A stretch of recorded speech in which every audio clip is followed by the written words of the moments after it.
안녕하세요. 제가 언간생심 유튜브라는 것을 접하게 된 이후로 가장 재미를 붙인 게 바로 사연 영상을 보는 것 같은데요. 영상을 집중해서 눈으로 볼 때도 있지만 그냥 틀어놓고서 저의 할 일을 사부작 해낼 때도 많답니다. 즐거운 라디오를 길게 듣는 것 같아서 아주 제대로 이것에 재미를 붙여버렸네요. 그러다가 문득 저의 이야기를 써서 보내본다면 추억이나 기념거리가 되지 않을까 싶어졌습니다. 훌륭한 이야기도 대단한 이야기도 아닙니다만 제가 사무치게 그리워하는 존재들이 담겨있는 저의 이야기를 부디 귀 기울여 들어주신다면 진심으로 고맙겠습니다. 저라는 사람은 말이죠. 부끄럽고 민망스럽고 답답하게도 남편에게 맞고 산 여자였습니다. 그리고 저는 스스로 이렇게 생각을 했었어요.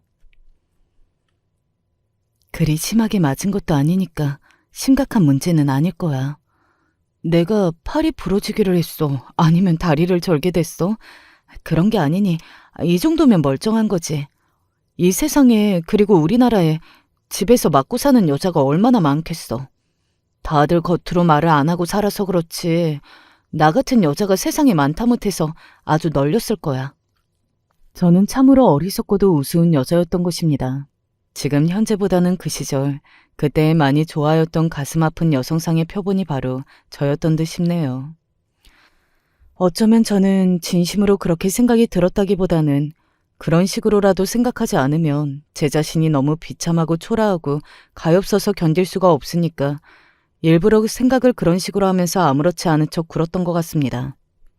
딸을 낳았다는 죄 하나로 시어머니한테 온갖 모욕을 다 듣고도 고개를 떨구며 그래, 바로 내가 죄인이요. 이렇게 굴었던 저였네요. 야, 이 쓸모없는 거사. 너나 네 딸년이나 어쩜 이렇게 똑같이 보기 싫게 못났니? 시어머니께서 코웃음을 치시며 그렇게 조롱하실 때마다 저는 얼굴이 뜨거워지면서 반대로 손발은 차갑게 식는 기분이 들었더랬죠. 흔한 속설 중 하나가 첫째 딸은 아빠를 닮고 첫째 아들은 엄마를 닮는다는 것이잖아요. 제 친정만 보더라도 딸들이 외모가 대체로 친탁을 한 편이었죠. 제 남편 역시 시아버지하고 여러모로 기질이 판박이었는데 외모 자체만 놓고 보자면 시어머니와 더 비슷한 느낌이 있었습니다. 그래서였을까요? 제 딸이 너무나도 저를 빼닮은 것을 시어머니께서는 유독 못마땅하게 여기셨습니다. 애미라는 것이 어디 가서 저 딸년을 만들어 온 건지 솔직히 그건 알 길이 없지? 안 그러니? 하루는 갑자기 그런 말씀을 불쑥 꺼내셔서 저의 심장을 철렁 내려앉도록 만들었던 시어머니셨네요. 가뜩이나 첫 아이가 아들이 아닌 딸이라서 마음에 안 드는데 생긴 것까지 전혀 친탁은 안 하고 외탁만 잔뜩 했으니 보기 싫을 뿐더러 의심까지 되신다던 분이셨습니다. 그 말씀은 즉 제가 남편을 두고 외도를 해서 딸을 가졌다는 것이었는데요. 얼마나 치욕스러웠던지 모릅니다. 저는 스스로 아주 떳떳하였으므로 물론 당당하였으나 시어머니의 일방적인 조롱과 모욕 앞에서 맞설 정도까지는 되지 못하였습니다. 어머님, 제가 부족해서 죄송합니다. 항상 그 소리를 입에 달고 살았던 저였어요. 저도 시집가서부터 아예 처음부터 그랬던 것은 아니었고 살다 보니 점점 더 비난 속에 고립되다시피 하면서 저 스스로를 방어하려다 보니 그렇게 되었습니다. 자존심이요? 그런 건 그 시절의 저에게는 있지도 않은 것이었습니다. 그저 고개를 떨구고 아래 바닥을 쳐다보면서 최대한 공손하게 죄송하다고 사과를 하고 제 탓으로 돌리는 것이 차라리 가장 나은 선택지라는 것을 자연스럽게 깨달아 버렸기 때문이었죠. 어차피 시어머니를 비롯한 시댁 사람들은 저를 만만한 존재, 별 볼 일 하나 없는 인물로만 보고 있는 마당인데 굳이 제가 그 인식을 깨려고 하거나 바꿔놓기 위해서 노력을 할 필요가 없었던 것입니다. 맞설 필요는 더더욱 없었고요. 그럭저럭 지지부진하게 살았던 시댁이었으나 친정은 그보다도 조금 더 못 사는 형국이었습니다. 집안 수준이라는 게 원체 그랬어요. 가뜩이나 그랬던 데다가 친정은 여자가 시집을 가면 출가 외인이다. 이렇게 철저히 못을 받는 가풍이 있었습니다. 지금 생각하면 씁쓸한 웃음만 지어지네요. 집을 뭐 하나를 잘난 것, 가진 것도 없었으면서 엄하게 가풍을 지키는 것으로 그럴싸하게 무게를 잡고자 하셨던 친정아버지의 저희를 나이가 들고 나서야 깨달았던 저였답니다. 아휴, 그랬던 친정아버지가 왜 옛날에는 그리 어렵고 대단한 분으로만 보였던지 모를 일이에요. 그만큼 제가 보는 시야도 좁고 세상 물정도 모르며 유약한 여자였다는 뜻이었겠죠. 아무튼 친정의 배경도 비호도 없었던 저였기에 시집을 온 후로는 혈연단신이었습니다. 저를 언제든지 물어뜯으려는 시댁 사람들 앞에서 살아남는 법은 최대한 저 자신을 한껏 낮추고 바닥에 납작 엎드리는 것이었던 셈이었죠. 이쯤 되면 제 남편이라는 작자는 그렇다면 무슨 역할을 했나 궁금하지 않으신가요? 아이씨, 되는 일이 하나도 없어. 왜 자꾸 이렇게 재수가 없는 거야? 속이 답답해서 미치겠네. 어이, 술상 좀 차려봐. 지금요? 이 시간에요? 그럼 지금 차리지. 언제 차리려고? 하여간에 눈치가 없어, 눈치가. 어쩌면 이렇게 눈치라는 게 늘지가 않냐? 대가리에 문제가 있는 거 아니야? 너무 늦은 시간이라 그냥 한번 물어본 거예요. 알았어요. 지금 바로 차릴게요. 꼴에 기분 나쁘다는 티를 팍팍 내는구만. 어이, 내가 웃어? 내가 만만해? 아니요, 그런 거 아니에요. 술상 차리러 가야 하니까 비켜주세요. 지금 나더러 비키라고 그런 거야? 어쭈 그리? 점점 더 맛나간다. 아주 건방져. 이러다가 서방님 머리 꼭대기에 아예 오른다고 그러겠다. 그 부모의 그 자식 아니겠나요? 시어머니의 집요하리마치 이상한 괴롭힘, 비난, 이런 것들을 남편도 그대로 물려받은 모양이었습니다. 아주 작은 것 하나를 가지고도 본인이 기분이 안 좋고 수가 틀린다 싶으면 무조건 트집을 잡아냈고요. 징그러울 만큼 붙잡고 늘어지면서 저한테 시비를 걸었습니다. 그래도 결혼하고 나서 직후에는 그러지 않았었는데요. 결혼 2년 만에 딸이 태어나고 난 뒤 점점 더 사람이 이상해지기 시작했었죠. 본색을 점차 드러냈던 것이었겠죠. 나아지고 괜찮아지는 법은 전혀 없었으며 시간이 갈수록 계속 더 나빠지고 안 좋아지기만 했었습니다. 그때 제가 눈치를 챘어야 했어요. 남편이 주둥이를 나쁘게 놀리는 것만큼이나 손버릇이 아주 나쁜 사람이라는 걸 말입니다. 제가 이날 이때까지 살면서 알게 된 사실 중 한 가지는 바로 안 좋은 면모를 지니고 있는 사람은 그것 하나만 하지 않는 법이더라고요. 안 좋은 건 꼭 여러 개를 같이 하더군요. 제 남편이 바로 그런 사람이었어요. 시간이 흐르면서 막마른 손찌검으로 지나 있었죠. 저더러 답답한 멍청이라고 하면서 제 뒤통수를 손으로 후려치거나 제가 바닥에 앉아있는 상태라면 발로 제 등을 걷어찬다거나 처음에는 그런 정도로 시작했던 것 같아요. 입도 험하고 손버릇도 나빴던 남편에게 어울리는 건 뭐였을까요? 바로 술이었습니다. 아주 자연스럽게 술을 더더욱 찾게 된 사람이었죠.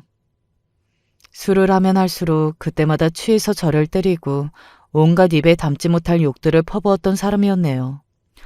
남편에게 차마 술 좀 그만 마시라는 소리를 저는 차마 무서워서 입 밖에 못 꺼내봤던 아내였습니다.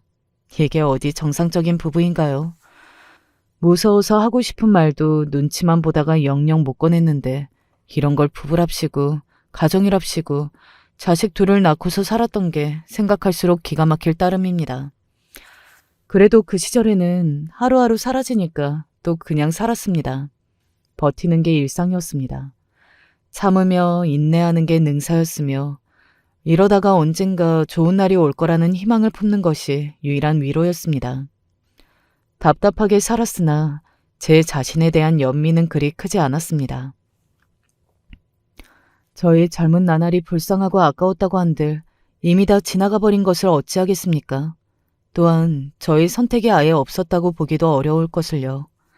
그러나 안타까운 점은 그 안에서 제가 딸하고의 관계를 완전히 잃어버렸다는 것이었어요. 가난한 데다가 엄하기까지 한 친정에서 저는 힘들게 자랐었고 주눅이 든 채로 눈치만 보았다가 시집도 성질머리가 고약하고 심보가 못한 시댁 사람들과 배려심이라고는 찾아볼 수 없는 개차반 남편한테 갔었던 것이었기 때문에 한껏 방어적일 수밖에 없었습니다. 뭐가 옳고 그른 것인지도 솔직히 잘 몰랐었고 저 하나 어떻게든 잘 버티고 살아남으면 그게 성공한 것이라고 여긴 적도 있었어요. 그래서 딸을 제가 지켜주지 못했습니다. 저 꼴보기 싫은 기집애가 오늘따라 왜 더 꼴보기가 싫은가 싶었더니만 대가리에 웬 머리띠를 두르고 있어서 그랬구만. 예미야. 너 누가 저렇게 커다란 머리띠를 딸년한테 사주라고 하든? 돈이 나만 하니? 요새 친구들 사이에서 저렇게 머리띠를 하고 다니는 게 유행인가 보더라고요. 작년에 사줬던 게 이미 작아진 지 오래라서 새로 하나 사줬습니다. 아이가 너무 졸라서요. 생일도 아닌데 뭐하러 사줘? 저 못생긴 얼굴에다가 저렇게 커다란 분홍색 천떼기 머리띠가 가당키나 하니? 저러다가 자기 공주님인 줄 착각하겠다. 제가 신경 쓰면서 다음부터는 좀 주의를 하겠습니다. 어머님, 죄송합니다. 너도 못났지만 정말 네 딸년도 만만치가 않다. 볼수록 정이 안 들어. 시어머니께서는 제 딸의 면전에서 서슴없이 그런 발언을 내뱉으셨던 분이었습니다. 그리고 저는 제 딸이 보는 앞에서 시어머니께 자세를 낮추고 언제나 모든 게 제 탓으로 돌렸으며 동시에 딸을 보호해주지 못하는 모습을 보이고 말았습니다. 항상 그래왔었죠. 첫 아이를 딸로 낳은 것부터가 죄인이라고 생각을 했었기 때문이었습니다. 그리고 저에게 잘못이 있는 만큼 제 딸도 아들이 아니라 딸로 태어난 것 자체가 어느 정도는 잘못이 있다고 생각을 했었던 것 같아요. 너무나도 못나고 부족한 생각이었으나 솔직하게 고백하자면 저는 진심으로 그 당시에 그런 생각을 좀 가지고 있었던 것입니다. 네가 아들로 태어났으면 그러기만 해줬으면 내가 덜 힘들었을 텐데 차라리 둘째로 태어나던가. 왜 너는 눈치 하나 없이 대뜸 첫째로 태어났니? 나를 힘들게 만들기 위해서 일부러 작정이라도 했던 거였니?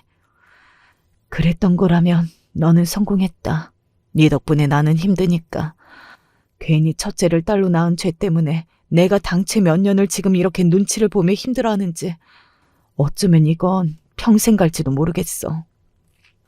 그런 식으로 생각을 한다는 것 자체가 엄마 자격이 없다는 것을 모르는 채로 저는 속으로 한숨이나 쉬었던 사람이었습니다. 정말 부끄럽지만 그게 바로 저라는 사람의 모습이었습니다. 어리석고 한심했죠. 아무리 시댁으로부터 괄시를 받고 딸을 낳았다는 것 때문에 무시를 당하더라도 자기 딸을 보호하지 못하고 지켜주지 못하는 저 같은 여자는 드물었을 거예요. 자기 배로 세상에 낳은 자식 새끼를 위해주지도 못했던 엄마였기 때문에 저는 딸이 저를 미워하고 원망하게 된 것에 변명의 여지가 없었습니다. 딸이 자라면서 상처를 많이 받았었거든요. 왜 아니겠나요? 딸도 뻔히 상황이 눈에 보이고 귀에 들리는데 왜 아무런 생각이 안 들었겠나요? 당연히 제가 미워졌겠죠. 남편 같은 경우에는 차라리 재고의 가치조차 없었으므로 딸이 사춘기 이후로는 아예 벽을 쌓고서 살았었고요. 남은 건 이제 저였는데 딸의 눈에는 제가 하나도 믿음직스럽지 못하고 의지할 수 없는 엄마로 보였겠죠. 어렸을 때부터 집안의 실세인 자기 친할머니로부터 온갖 미움을 다 받았었던 딸은 어린아이가 을에 그랬듯 자기 동생을 가장 먼저 미워했었습니다. 제 아들 말입니다. 남매가 4살 터울이었고요. 딸이 생일이 빨라서 학교를 일찍 들어갔기에 학년은 더 차이가 났습니다. 성장기에는 여자애들이 먼저 더 성숙해지잖아요. 그래서 저는 이미 제 딸이 거의 다 큰 것처럼 보이건만 그런 아이가 자기 어린 동생을 안 좋아하면서 맨날 째려보고 작은 것 하나라도 양보하려 들지 않고 미워하는 모습이 너무 유치하고 속이 좁은 아이라는 생각이 들었더랬죠. 마치 그리하여서 제 딸은 더욱 차별을 당하는 것이 마땅한 존재처럼 말입니다. 자기 동생을 질투하는 딸의 모습을 보면서 저러니까 자주 혼나는 거다. 역시 태어났을 때부터 미움을 받아온 이유가 있었다. 이런 생각이나 기껏했던 저 자신이 무척이나 한심스럽습니다. 그 어린아이가 얼마나 속이 상했으면 자기 동생을 시기하고 질투했을까요? 똑같은 자식이고 손주인데 한쪽은 혼만 나고 다른 쪽은 칭찬만 받으니 그게 불공평하게 여겨졌겠죠. 딸은 충분히 그럴 수 있었습니다. 그 어린아이의 심경 하나 알아주지 못하고 저 자신을 더 우선시했던 제가 이기적이었어요. 속이 좁았던 건 바로 저였습니다. 그 대가를 딸이 크고 나서 제가 돌려받았었네요. 딸이 성인된 이후 남편은 간이 안 좋아서 들어 누웠습니다. 하도 술을 퍼마시니까 그렇게 된 것이었죠. 게다가 원체 시댁 쪽은 건강체질과는 거리가 멀었습니다. 저도 처음에는 몰랐는데 살면서 가만히 보다 보니까 그걸 알게 되더라고요. 시아버지께서도 지병으로 돌아가신 분이었고요. 시아버지의 형제들과 조카들을 살펴보면 건강 문제를 알 수 있었네요.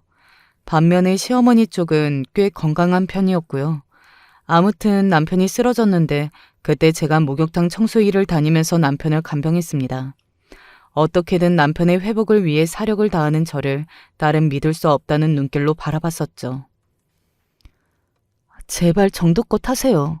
그렇게 당하시고도 배알 하나 없이 구시는 게 너무 답답해요. 지금도 할머니는 말로만 떠들면서 불쌍한 우리 아들이 며느리년 때문에 저렇게 되었다고, 여자가 내조를 잘못하니까 남자가 저렇게 되는 거라고, 그런 소리나 하시고 직접 간병에 나서는 건 하나도 없으시잖아요. 엄마가 다 떠맡으셨잖아요. 그러면서 비난은 실컷 듣고 계시는 중이고요. 그런데도 엄마는 대체 뭐가 좋다고 몸이 부서져라 잠도 못 주무시면서 그러시는 거예요? 너야말로 제발 그만 좀 해라. 네 아버지야. 남이 아니라 네 아버지. 너는 어떻게 말을 그렇게 정남이 하나 없이 할 수가 있니? 너는 전부터 그랬지. 하나뿐인 네 동생한테도 살갑게 군 적 없는 누나였잖아. 네가 어디 한 번을 제대로 누나 노릇을 한 적이나 있었니? 엄마는 지금 이런 순간에도 결국 아들 타령을 하고 싶으신 거세요? 대체 그놈의 누나 노릇이 뭐라고 저한테 포기를 못하시고 자꾸만 그 소리를 하시는 건데요. 정말 지겨워요. 지긋지긋하다고요. 이참에 제가 솔직히 말씀드릴까요? 아버지는 어차피 자업자득이니까 저러다 곧 돌아가시겠죠. 받으실 벌을 받으신 거라고요. 그러니까 엄마도 헛수고는 그만하세요. 너 지금 어디서 소리를 지르는 거야? 너에게는 내가 또 한 번 실망했다. 너는 대체 나를 언제까지 힘들게 만들 참이니? 평생 그럴 작정이야? 저는 땅이 꺼져라 한숨을 쉬면서 말을 했었죠. 그러자 딸은 더없이 상처를 받았다는 표정으로 저를 가만히 바라봤었습니다. 그때는 못 느꼈었지만 지나고 나서 그 순간을 돌아봤었을 때 딸이 그때 지었던 표정은 엄마야말로 왜 저에게 평생 상처만 주시나요? 이런 의미였던 것 같았습니다. 시간이 흐르고 나서 제가 얼마나 가슴이 아프고 후회가 되었던지 몰라요. 시어머니로부터 핀잔과 구박을 받으면서 온 시댁 사람들한테 하나도 좋은 소리를 못 들으면서 남편을 살려보겠답시고 혼자 고군분투하면서 가진 노력을 다하는 저의 모습을 보며 딸은 마지막 남아있던 기대라는 끈을 영영 잘라버렸던 게 아닐까 싶습니다. 남편은 어느 날 새벽에 갑자기 발작이 와서 심장이 멎어버렸고 그대로 손쓸도리가 없어서 영영 세상을 떠나버렸습니다. 바로 전날까지만 해도 기운 넘치게 굴었던 사람이었거든요. 그래서 허무했고 믿어지지가 않을 지경이었고 갑자기 이렇게 사람이 떠난다는 게 무섭게 느껴지기도 했었습니다. 그렇게나 기고만장하던 사람이 죽고 나니까 너무나도 초라하게 아무것도 아니게 된 것이 정말 이루 말할 수 없을 정도로 이상한 기분이 들게 만들더군요. 여러 의미를 담은 눈물이 끝도 없이 흘러내렸었죠. 그 후로 시어머니께서는 시름시름 앓기 시작하셨고 딸이 아예 가족들과 연을 끊고 살겠다고 하면서 집안에 한바탕 싸늘한 폭풍이 몰아쳤습니다. 저는 제발 딸에게 그러지 말라고 마음을 차분하게 다잡으라고 부탁을 했었으나 소용없었습니다. 이미 너무 늦어버린 뒤였던 것입니다. 지난 세월 동안 딸은 이미 상처를 받을 대로 다 받아온 바였고 저는 그걸 알아주지 못했기에 마지막 순간까지도 모녀 관계가 계속 엇갈리고 있었던 거예요. 그걸 깨닫지 못했으니 저는 딸을 붙잡는 데 실패했던 것입니다. 딸은 결혼을 한 뒤로 일본에 가서 살았습니다. 사이가 한국인 부친과 일본인 모친 사이에서 태어난 혼혈입니다. 출생지도 일본이고요. 한국에는 어렸을 적에 친척집을 방문하기 위해 몇 번 방문했던 게 전부였었죠. 그런데 사위가 본인이 절반은 한국인이니까 한국에서도 살아봐야겠다는 생각을 했었던 것입니다. 그래서 대학 공부를 한국에서 일부러 한 것이었죠. 대학 졸업을 하고 나서는 한국에서 일자리도 구했고요. 딸하고 인연을 맺게 된 건 그때였습니다. 서로 잘 통해서 연애를 하다가 자연스럽게 결혼까지 갔고요. 결혼하고 나서 딸은 일본으로 가서 살기를 원했습니다. 그냥 멀리 가서 살고 싶어. 그러면 내 인생 새 출발 기분이 날 것 같아. 사위는 한국 생활을 좋아했고 무척 만족스러워했기에 계속 눌러 살고 싶은 마음을 크게 가지고 있었으나 제 딸이 일본행을 원했으니까요. 사위는 일본이 고향이었으니까 가는 것이 그리 어려운 결정은 아니었겠죠. 그렇게 두 사람이 일본에서 쭉 눌러 살게 되었죠. 저는 딸하고 심적으로도 이미 돌이킬 수 없을 만큼 멀어진 상태라는 것이 슬프고 속상했는데 이제는 아예 사는 거리마저 그렇게 멀어지니까 두려운 감정마저 들었습니다. 영영 딸하고는 끝인 건가 싶더라고요. 그래서 제가 딸에게 명절이나 생일 같은 때에는 꼭 좀 연락하고 살면 안 되겠냐고 그 정도는 괜찮지 않냐고 호소를 했었습니다. 그때 딸이 차갑게 저를 향해서 이렇게 말을 해주더군요. 저는 할머니가 역겹고요. 아버지가 증오스러워요. 그런 사람들의 피가 제 안에 섞여 있다는 게 너무나도 싫을 정도예요. 옛날에 할머니가 저더러 너는 내 손녀 아니다. 네 애미가 다른 데서 만들어 왔을 거다.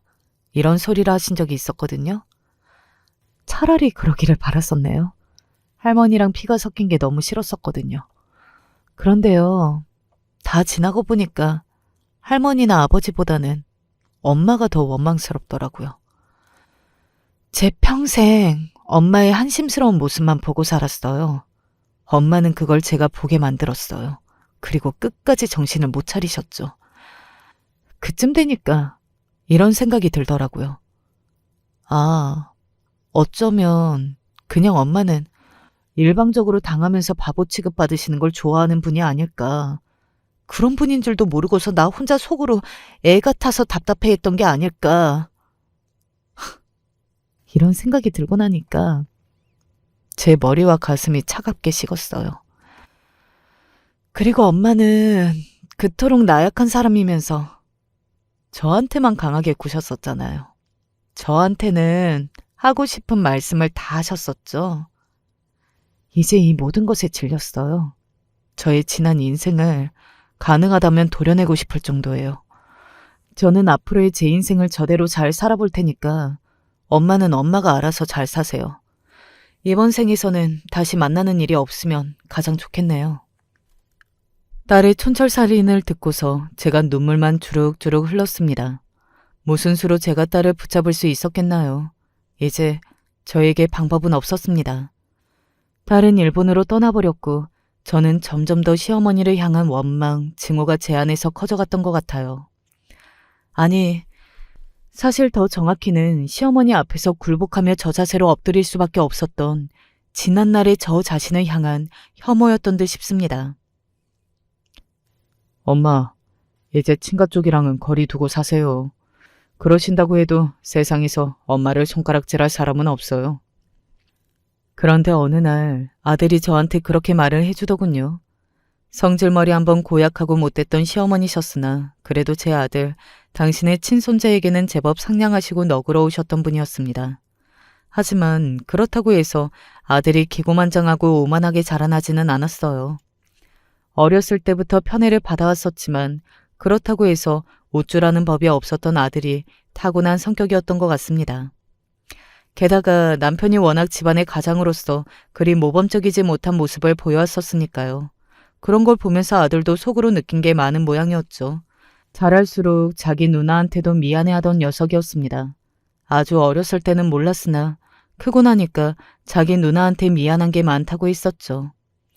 하지만 이미 돌이킬 수 없는 강을 건너버린 것처럼 남매 사이가 갈라질 대로 갈라졌고 아예 친하지도 않았으니 이제는 어떻게 해야 할지 모르겠다던 그런 고민을 고등학생이던 아들이 저에게 털어놓은 적이 있었습니다. 그때 제가 아들에게 뭐라고 대답했던 줄 아시나요? 괜찮아. 네가 신경 쓰고 걱정할 건 없어. 나중에 어련히 알아서 누나하고 잘 지내게 되겠지. 남매잖아. 핏줄이라는 게 그렇지 뭐. 그러니까 너는 지금 네 공부만 열심히 하고 건강하기만 하면 돼. 알았지? 고작 그렇게 말을 해주면서 착하고 심성이 고운 아들을 흐뭇하게 쳐다봐 주었던 게 전부였습니다. 어쩌면 그때가 남매 사이를 좁힐 수 있는 마지막 기회였을 수도 있었는데 말이죠. 그러니까 이게 다 자식들 잘못은 없고 모조리 부족한 부모 탓이었습니다. 만약에 부모 자격증을 따낸 사람들만 자식을 가질 수 있는 법이 존재하였다면 저랑 남편은 영원히 부모가 될 수 없었을 것이라는 실없는 생각도 몇 번 해보았었네요. 부끄럽지만 자명한 사실은 딸보다 아들을 제가 더 어여삐 여기며 대했었다는 사실입니다. 보기만 해도 배가 부르고 든든한 아들이었으니까요. 아들로 태어나 준 것만으로도 고맙고 아주 대견하였습니다. 남편이 술주정을 부리며 저에게 험한 말들을 퍼붓고 손찌검을 날려도 저는 제 뒤에 의지할 수 있는 아들이라는 존재가 있으니 그것으로 괜찮다는 위안을 삼은 적이 많았죠. 아들이 있으니까 그것으로 된 것이라고 저는 멋대로 생각을 해버렸었네요. 도대체 왜 그랬던 것일까요? 지나고 보니까 제가 뭐에 홀린 듯이 그런 생각을 언제부터인가 그냥 품게 됐었던 듯 싶습니다. 변명을 덧붙여보자면 아들이 타고나기를 건강하고 튼튼한 편은 아니었기 때문에 어렸을 때 제가 더욱 싸고 돌기는 했었죠. 그리고 아들은 성격도 원체 조용조용하고 약간은 소심하기도 했었거든요. 집안에서 편애를 받는 손자이자 아들이었음에도 그러하였으니 타고난 기질 자체가 어떤 정도였는지 상상이 가시죠? 아무튼 저는 딸과의 관계는 갈수록 어렵고 난감하였으나 아들하고는 잘 지내는 모자 관계였습니다. 친밀하게 뭐든 나누며 아주 가깝게 지내는 것까지는 아니었어도 서로에게 거리감 없는 엄마와 아들 사이였다고 생각을 해요. 그러니 더더욱 딸만 소외되었던 듯 싶네요.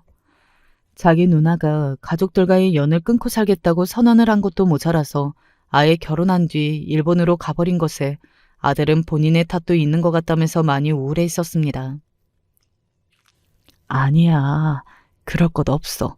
그렇게 생각하지 마라. 응? 시간이 결국 다 해결해 줄 거야.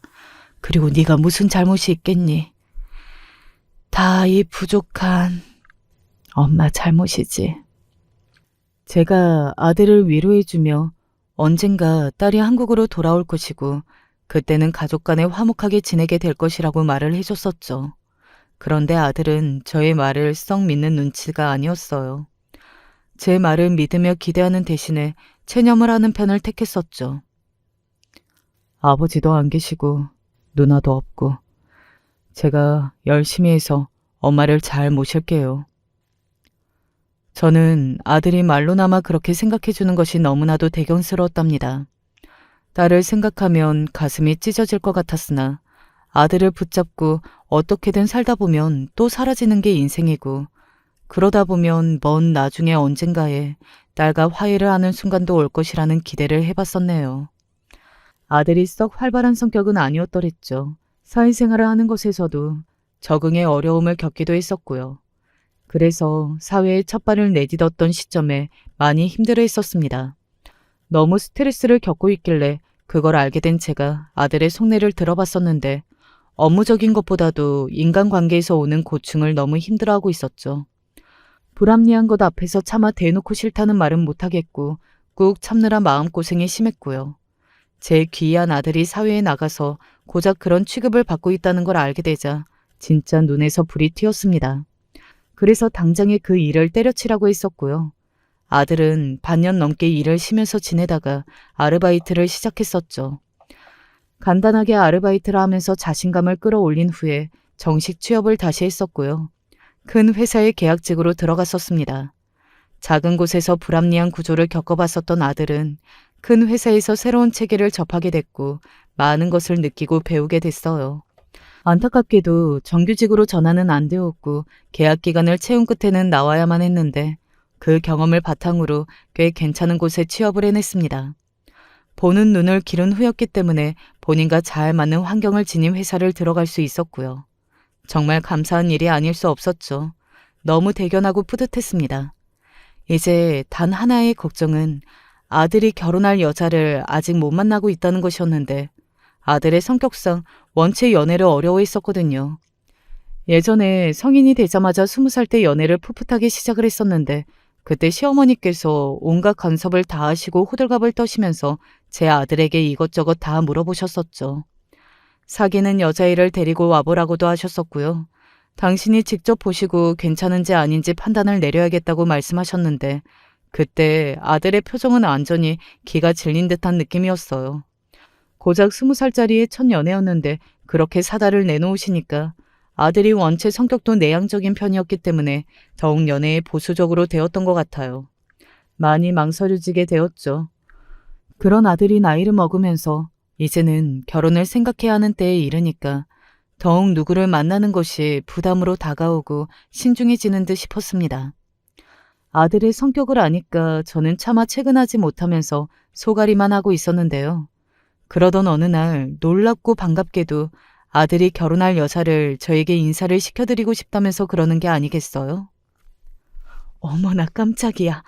그게 정말이니? 너한테 만나는 아가씨가 있었어? 세상에 얼마나 만난 거야? 어디서 뭐라는 아가씨고? 지금 너무 놀라서 이게 꿈인가 생시인가 싶다.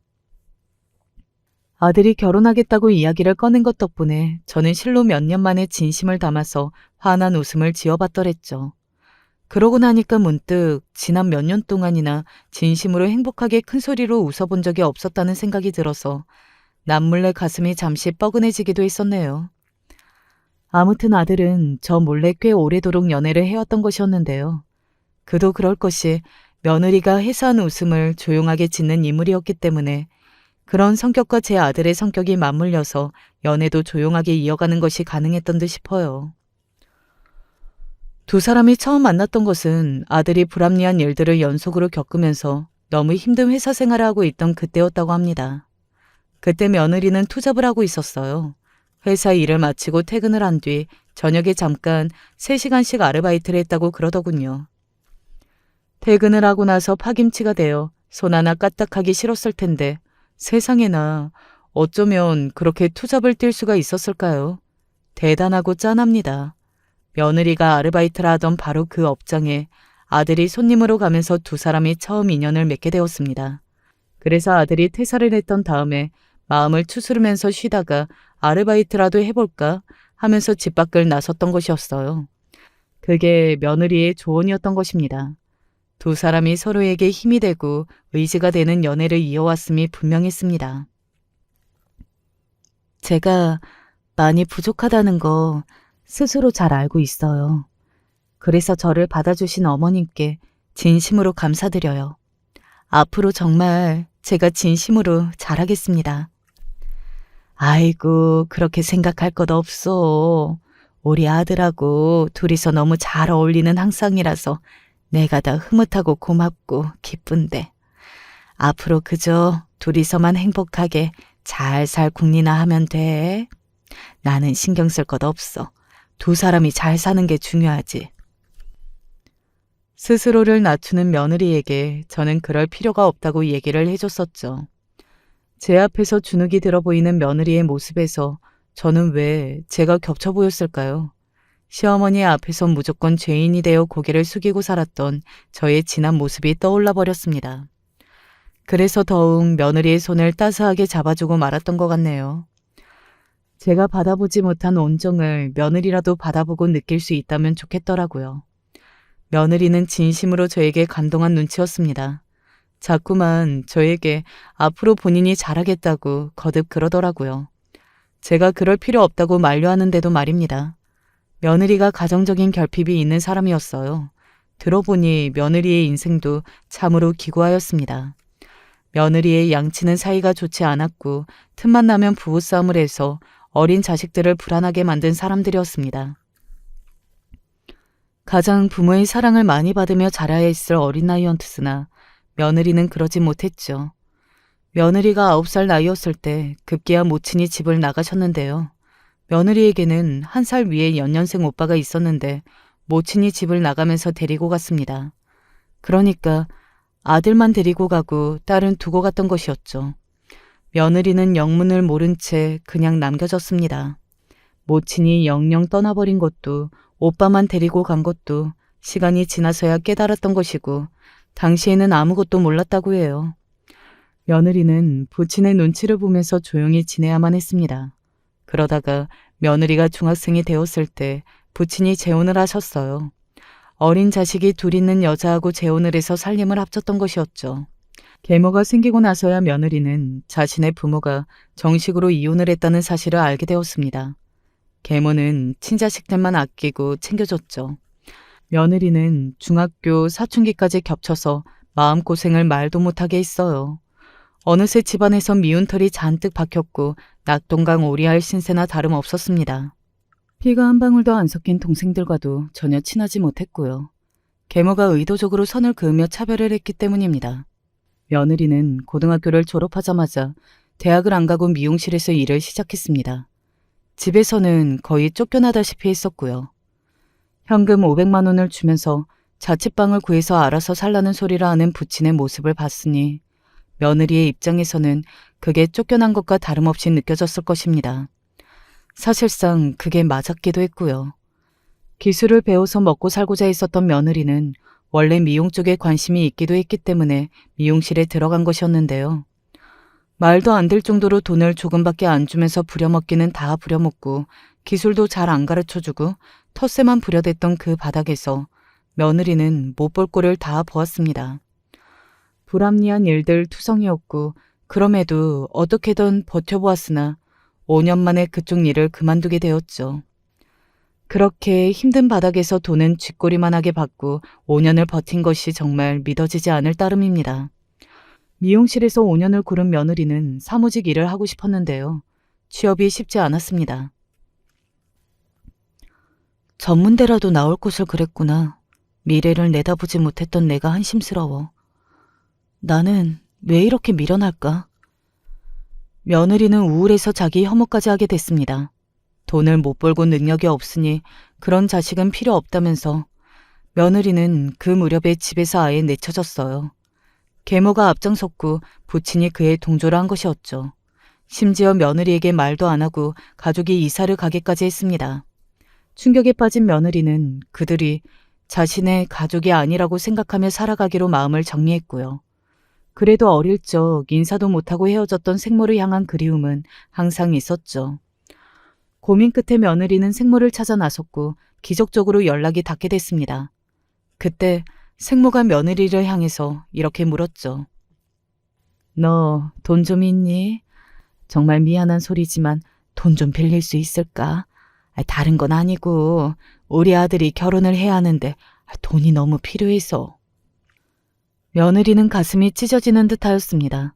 오랜 세월 마음속으로 원망도 했지만 그리움이 더 강했던 생모가 자신과 처음 연락이 닿자마자 다른 것도 아니고 돈을 빌려달라고 할 줄은 상상 밖이었던 거예요. 게다가 똑같은 자식인데도 오빠만 아끼는 친자식이고 자신은 없어도 되는 존재처럼 여겨지고 있다는 생각이 드니까 며느리는 죽고만 싶었습니다. 엉엉 울면서 생모한테 그랬대요. 전 재산이 800만 원이라고요. 믿고 의지할 곳 하나 없는 자신에게 돈을 빌려달라는 소리가 나오냐고요. 며느리가 울면서 소리를 지르자 생모는 미안하다고 하면서 전화를 끊었습니다. 그런 뒤 며칠이 지나서 먼저 며느리한테 연락을 해오더니 그거 800만 원이라도 빌려주면 안 되냐고 물었죠. 며느리는 피눈물을 흘리며 생모에게 200만 원을 붙여주었습니다. 저 낳아주신 값이라고 생각하고 드리는 거예요. 됐죠? 먹고 떨어지세요. 그럼 이건 안 갚아도 되지. 며느리가 받은 상처는 생각도 안 하고서 그 생모는 안 갚을 생각만 해서 좋았나 봅니다. 그러고 나서는 연락 두절이었고요. 가족이 분명히 있는데도 없는 것만 같았습니다. 아니, 없는 것보다도 못했습니다. 그게 며느리의 상황이었습니다. 사무치게 외롭고 괴로웠죠. 인생에서 의미도 찾지 못한 채 그저 이를 악물고 하루하루 살고 있다가 만났던 인연이 제 아들이었던 것입니다. 이상을이 마치 처음부터 서로가 편했고 끌렸다고 해요. 그러니 인연이었겠죠. 며느리는 본인의 초라한 인생이 부끄럽고 민망하다 했으나 저는 그렇게 생각하지 않았고 오히려 안쓰러울 따름이었습니다. 저는 딸과의 관계가 영영 틀어진 입장이었으니 며느리를 보며 괜히 제 딸이 생각나기도 해서 더욱 애틋한 마음이 들었던 것도 있었네요. 제 아들하고 둘이서 앞으로의 나날을 행복하게만 산다면 얼마나 좋을까 싶었어요. 둘의 모습이 참 보기 좋았거든요. 그러나 하늘이 원망스럽게도 제 아들과 며느리의 행복한 결혼 생활은 그리 오래가지 못했습니다. 아들이 위암 진단을 받게 됐을 때도 며느리가 유산을 겪게 됐을 때도 힘들지만 묵묵하게 견디고 매번 고비를 넘겼던 둘이었어요. 그런데 어느 날 갑자기 정말 하루아침에 제 아들이 교통사고로 세상을 떠났습니다. 입에서는 아무 소리도 안 나오고 그저 눈에서 뜨거운 눈물만 미친 듯이 흐르고 가슴이 찢어질 듯 아프고 목이 졸린 것처럼 숨통이 조여왔습니다. 기어이 2차례 제가 혼절까지 했었죠. 무슨 정신으로 아들의 마지막 길을 배웅했던지 모르겠어요. 정신이라는 것도 아예 없었거든요. 초췌해진 며느리가 묵묵하게 장례식장에서 자리를 지키고 모든 과정을 빠짐없이 해냈습니다. 발인 날에 딸이 왔었죠. 허탈한 얼굴로 조용히 눈물을 흘리는 딸을 보며 저는 숨죽이고 흐느끼는 게 전부였습니다. 딸은 자기 동생이 떠나는 길을 보러 왔을 뿐 저를 외면하였어요. 그래도 저에게는 이제 자식은 딸 하나뿐이라는 생각이 들어서 먼저 제가 손을 내밀어야겠다 싶긴 했었죠. 그런 생각을 가지고 있었는데 딸이 일본으로 다시 떠나기 전에 저한테 이런 말을 했습니다. 행여나, 저한테 의지하고 사실 생각은 마세요. 아들의 죽음으로 찢어진 제 심장이 그 순간에는 아예 불에 타서 잿더미가 된 것만 같았습니다. 저는 그렇게 아들을 떠나보내고 다시금 딸에게 내쳐진 엄마가 되었습니다. 무서울 만큼 고요하고 적막한 일상이 시작되었죠. 하루하루가 정말 사는 맛이 안 났습니다. 저를 들여다봐주는 며느리가 제 곁에 남은 유일한 존재였어요. 어머니, 이제는 기운을 차리셔야죠. 저를 걱정해주던 며느리에게 저는 깊은 한숨을 쉬며 오만 하소연을 다했었죠. 전부 다 내 탓이야. 내가 바보라서, 내가 미련해서, 내가 잘못 살아서 다 이렇게 된 거다. 저는 가슴을 치며 한탄했습니다. 아들이 죽은 것도 전부 저 때문인 것만 같았어요. 슬픈 눈으로 저를 바라보며 저의 한탄을 들어주던 며느리도 어느 하루는 이렇게 말을 하더군요. 제 아들이 죽은 게 본인 때문인 것 같다고요. 본인의 불행이 제 아들에게 옮겨간 것만 같아서 죄책감으로 너무 힘들다고 하였습니다. 그런 말을 듣자마자 제가 며느리의 손을 꼭 잡아주면서 그냥 막 울었던 기억이 있네요. 서로가 있어서 그나마 버티는구나 싶었습니다. 겨울이 가니 봄이 오더군요. 조금씩 꽃봉오리가 올라오는 걸 보면서 시간이 흐른다는 게 무섭다는 생각을 하고 있었어요. 어머니, 저희 꽃 보러 갈까요? 남쪽에는 다음 주면 벚꽃이 만개할 거라고 그러던데요. 기분 전환 삼아서 기차 타고 멀리 여행 가요. 네? 생각해보니 지금까지 살면서 꽃 구경을 하러 기차는커녕 멀리 나가본 적이 한 번도 없었구나. 그래 좋지. 그렇게 하자. 남쪽 어디로 가면 좋겠니? 기차를 타고 경남 창원으로 일단 가서 진해 쪽에 꽃 구경을 가면 어떨까 싶어요. 저는 솔직히 며느리가 계획하고 가자는 곳이 고마워서 따라 나서는 것이었지 꽃 구경에 감흥은 없었습니다. 공허하게 빈 제 가슴속을 꽃으로 채울 준비가 아직 안 되어 있었거든요. 그저 가자는 대로 따라 나섰습니다. 사람 많은 기차에 며느리와 둘이 앉아서 남쪽으로 향했습니다. 저는 멍하니 창밖만 거의 바라보고 있었는데 며느리가 도중에 한참 자리를 비웠다가 돌아왔어요. 손에 휴대폰을 들고 있었기에 화장실이 아니라 누구랑 통화를 하다가 시간이 걸린 걸 알 수 있었습니다. 저는 그러려니 싶어서 그냥 넘겼는데 몇 분 후에 제가 화장실을 가고 싶어서 일어났었죠. 그런데 화장실에서 볼일을 보고 다시 자리로 돌아가던 저를 승무원이 붙잡는 거 아니겠어요? 보니까 사회 초년생으로 보이는 아주 젊은 아가씨 승무원이었습니다. 저기... 어떻게 말씀을 드려야 할지 몰라서 제가 여기다 적어봤는데 승무원이 작게 중얼거리면서 저에게 쪽지를 쥐어주었어요. 기차에 사람이 많아서 입석으로 가는 분들도 있었기에 주변에 듣는 귀가 많아서 그랬던 것 같네요. 저는 어리둥절해하면서 자리로 갔고 앉아서 그 쪽지를 펴보았습니다. 그랬더니 제발 도망치세요. 아무 역이나 빨리 기차에서 내리세요. 이렇게 적혀 있는 게 아니겠어요? 제가 그걸 보자마자 깜짝 놀라서 저도 모르게 쪽지를 줬고 주변을 두리번거렸습니다.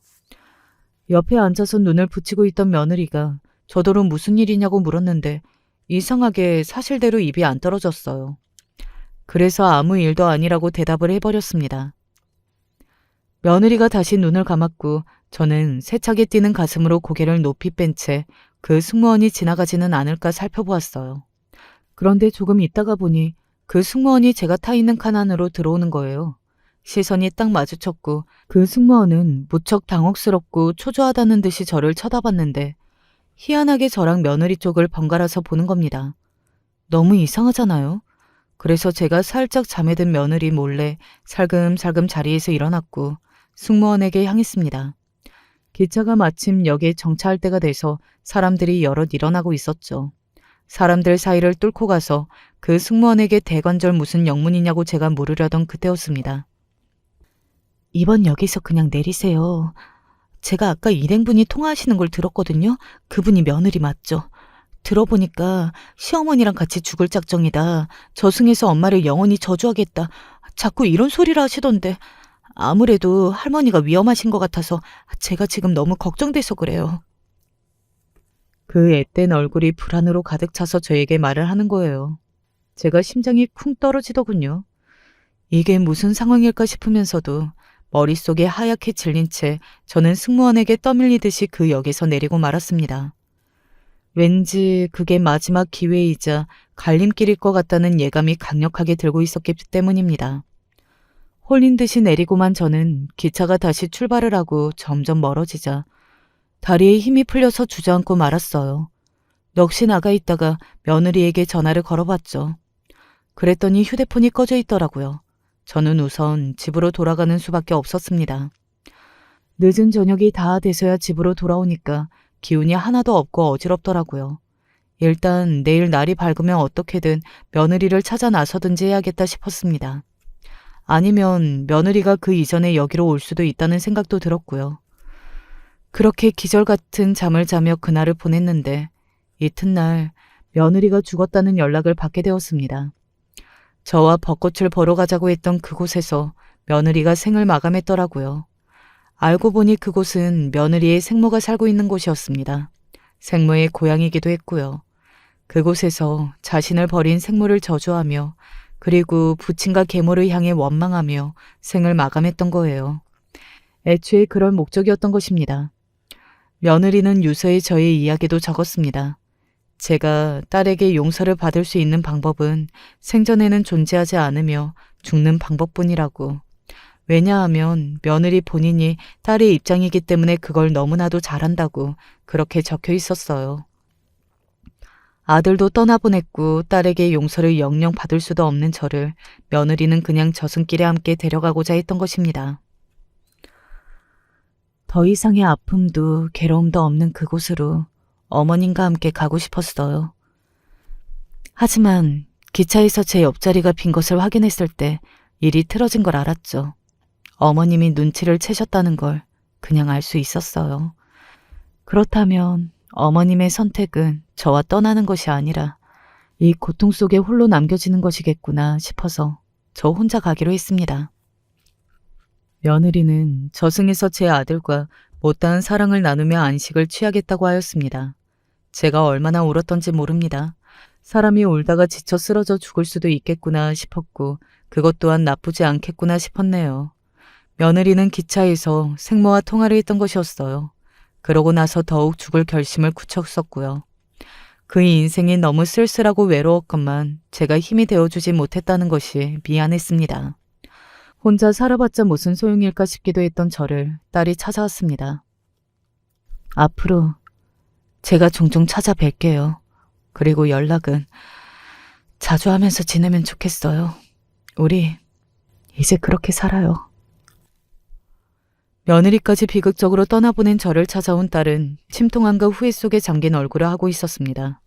저에게 살아갈 이유를 만들어주기 위해 딸이 일부러 저를 찾아왔고 그런 말을 해준 것이었죠. 저는 울음이 자꾸만 튀어나와서 딸에게 미안하다는 소리를 제대로 못했는데 그건 딸 역시 마찬가지였어요. 넘치는 울음 때문에 저를 용서하겠다는 소리를 제대로 뱉지 못하고 있었죠. 하지만 저나 딸이나 둘 다 서로가 어떤 심정이며 어떤 말을 하고 싶어 하는지 그 순간에 너무나도 잘 알 수 있었습니다. 딸에게 약속했어요. 지나간 것에 미련과 슬픔을 두지 말고 앞으로의 나날을 기대하며 하루하루를 잘 살아보겠다고요. 내도록 못난 엄마였으니까 약속이나마 반드시 잘 지켜내야겠다는 신념으로 지금까지 살아왔습니다. 살다 보면 어떻게든 어떤 모습으로든 사라지는 게 인생이더군요. 안타까움보다는 덤덤하고 의연한 마음을 가지고 제 인생을 대하며 사는 중이에요. 먼저 간 소중한 이들에게도 부끄럽지 않도록 말입니다. 이제는 꽃놀이, 단풍놀이를 딸과 함께 다니고 있습니다. 그럴 때마다 며느리가 떠오르는 건 어쩔 수 없네요. 그때 저와 함께하지 못했던 꽃구경을 그곳에서는 제 아들과 원없이 하고 있겠죠. 처음 아내와 결혼을 결심하고 장인어른과 장모님 되실 분들에게 인사를 갔을 때 어쩐지 집안의 실세는 장모님이란 느낌이 들었습니다. 보통 일반적인 집안은 남자들이 주도권을 잡고 이것저것 다 하고 그러잖아요. 물론 처음 봤던 장인어른의 모습은 여느 집안 가장과 같이 위엄이 있고 엄청 진중한 분위기이긴 했는데 묘하게 장모님이 시키시는 것, 하라고 하는 것을 아무런 군말 없이 따르시기도 했습니다.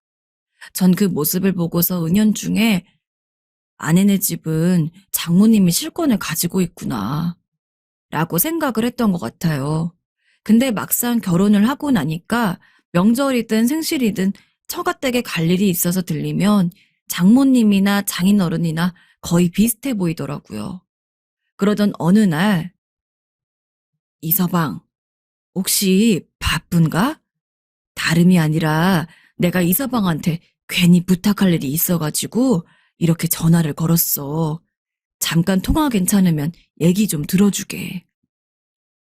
장인어른이 저에게 연락을 했습니다.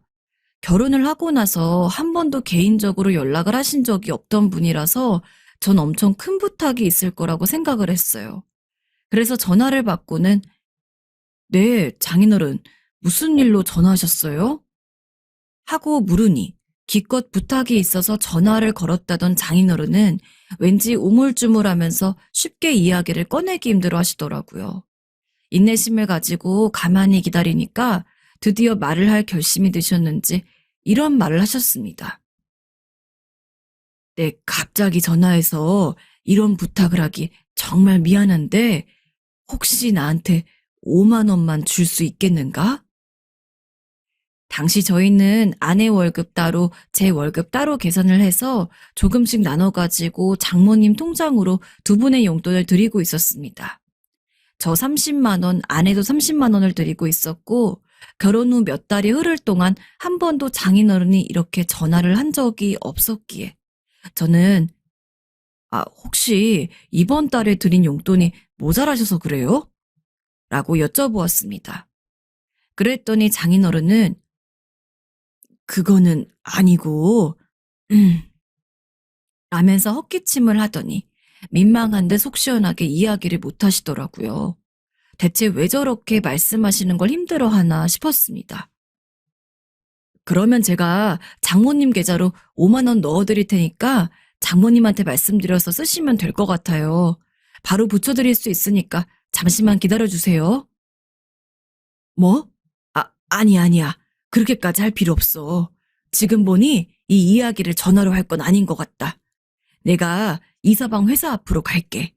그러니까 절대로 돈 붙이지 말고 기다리고 있어야 해. 다급한 목소리에 일단 알겠다고 하고 장인어른을 기다렸습니다. 그랬더니 한 30분 지나서 장인어른이 오시더라고요. 마침 저희 회사 점심시간이어서 장인어른을 모시고 근처에 괜찮은 백반집에 가서 함께 점심을 들었습니다. 식사를 하면서도 장인어른은 어쩐지 제 눈치를 보고 있는 느낌이었어요. 게다가 얼굴빛도 한참 어두워 보였죠. 지금껏 장인어른을 보면서 그렇게까지 어두운 안색을 본 적이 없었기에 조심스럽게 5만 원 때문에 그러시는 거냐고 여쭤보았습니다. 장인어른은 제 물음에도 명확히 답을 하지 못했지만 어쩐지 느낌이 그런 것 같았죠. 저 잠시만 기다려주세요. 금방 갔다 오겠습니다. 그 길로 저는 백반집을 잠시 나서서 은행에 들려가지고 20만 원을 뽑았습니다. 5만 원을 말씀하시긴 했지만 왠지 5만 원으로도 많이 부족할 것 같았고 잘은 몰라도 저와 아내가 주는 용돈을 장인어른은 잘못 쓰고 있을 것 같다는 생각이 들었으니까요. 봉투에 20만 원을 담고서 다시 백반집에 들어가 장인어른에게 봉투를 건넸습니다. 안을 본 장인어른은 아이고, 역시 우리 이서방밖에 없다 라며 너무나 좋아하셨습니다. 백반도 깨작깨작 잡수시던 분이 20만 원을 보자마자 입맛이라도 확 돈 듯 마구마구 숟가락질을 하시는데 그 모습이 참 보기 좋기도 하면서 어쩐지 안쓰러운 느낌도 들고 그렇게 장인어른과 점심을 나누고서 회사에 들어가 일을 하고 시간에 맞춰 퇴근을 했습니다. 혼자 집에 가는데 계속해서 점심때 본 장인어른 생각이 나더라고요. 그래서 집에 가자마자 아내에게 이야기를 했어요. 여보, 아까 우리 회사 점심시간에 장인어른이 잠깐 찾아오셨는데 나한테 5만 원만 달라고 부탁을 하시더라고. 근데 이유를 여쭤봐도 제대로 대답을 못 하시는 게 혹시 처가댁에서 무슨 일이라도 있나 싶어가지고. 일단 장인어른한테 내가 따로 돈 드렸어. 20만 원. 그러니까 당신은 신경 쓰지 않아도 돼. 제 이야기를 들은 아내는 뭔가 알고 있던 뉘앙스를 보이며 듣더니 딱 한마디를 했습니다. 혹시 또 장인어른이 찾아와서 돈을 달라고 그러면 그게 1,000원이 됐든 2,000원이 됐든 절대로 주지 말라고요. 아니 사실 5만 원 부탁하신 것도 충분히 적은 돈인데 그 정도야 사위로서 당연히 드릴 수 있는 거 아닌가요? 근데 아내는 장인어른에게 땡전 한 푼 주지 말라는 식으로 못을 박았습니다. 근데 참 거기다 대고 왜 그래야 되냐고 묻기도 그렇더라고요. 워낙 아내가 단호하게 말한지라 저희 아내가 평소 그렇게 군 적이 없었습니다. 늘 남의 의견을 먼저 듣고 혹시 무언가 의견을 피력한다고 하더라도 이렇게 하는 게 좋지 않을까? 라며 둥글둥글 말하는 스타일이었어요. 근데 그런 사람이 장인어른 용돈에 대해서는 아주 칼같이 주지 말라고 하는데 아유, 전 아내가 그렇게 카리스마 있는 사람인 줄 그때 처음 알았습니다. 아무튼 아내가 그렇게 이야기를 하니까 제가 멋대로 장인어른에게 더 돈을 드릴 수도 없고 해서 알겠다고 했어요. 전 그날의 일이 그렇게 끝난 거라고 생각을 했습니다. 근데 나중에 보니까 아내는 그 일을 장모님에게 이야기했던 모양입니다. 그걸 어떻게 알았냐면 아내가 직접 이야기해줬거든요. 그날로부터 한 달이 지난 시점에서 말이죠. 당신이 그때 우리 아버지한테 20만 원 드린 거랑 아버지가 당신 찾아갔다는 거 엄마한테 이야기했어. 그리고 엄마도 절대 아버지한테 돈 주지 말라고 그러더라. 그 이후로는 아버지한테 연락 안 왔지? 혹시나 연락 오더라도 돈은 절대로 주면 안 돼? 아니 전 갑자기 아내가 절 붙잡고 진지한 이야기를 하길래 무슨 말인가 싶었습니다. 심지어 처음에는 갑자기 내가 장인어른한테 무슨 돈을 줬다는 거지? 싶었어요. 한참을 듣다가 간신히 한 달도 전에 있던 일을 이야기하는 거란 걸 알았습니다. 대체 처가댁에서는 무슨 일이 있길래 겨우 20만 원. 그것도 한 달이나 전에 들였던 돈을 아직까지 얘기하면서 절대로 돈 주지 말란 말을 지겨울 정도로 반복하는 건지. 이쯤 되니 저도 궁금하더라고요. 무엇 때문에 이렇게까지 강경하게 나오는지. 장모님이랑 장인어른 사이에서 무슨 일이 있기라도 했어? 솔직히 그렇게 큰 돈을 달라고 하신 것도 아닌데 왜 그렇게까지 절대 돈을 안 주면 안 된다고 하는 건지가 이해가 안 돼. 지금 당장은 내가 이야기하긴 좀 그렇네. 미안해 여보.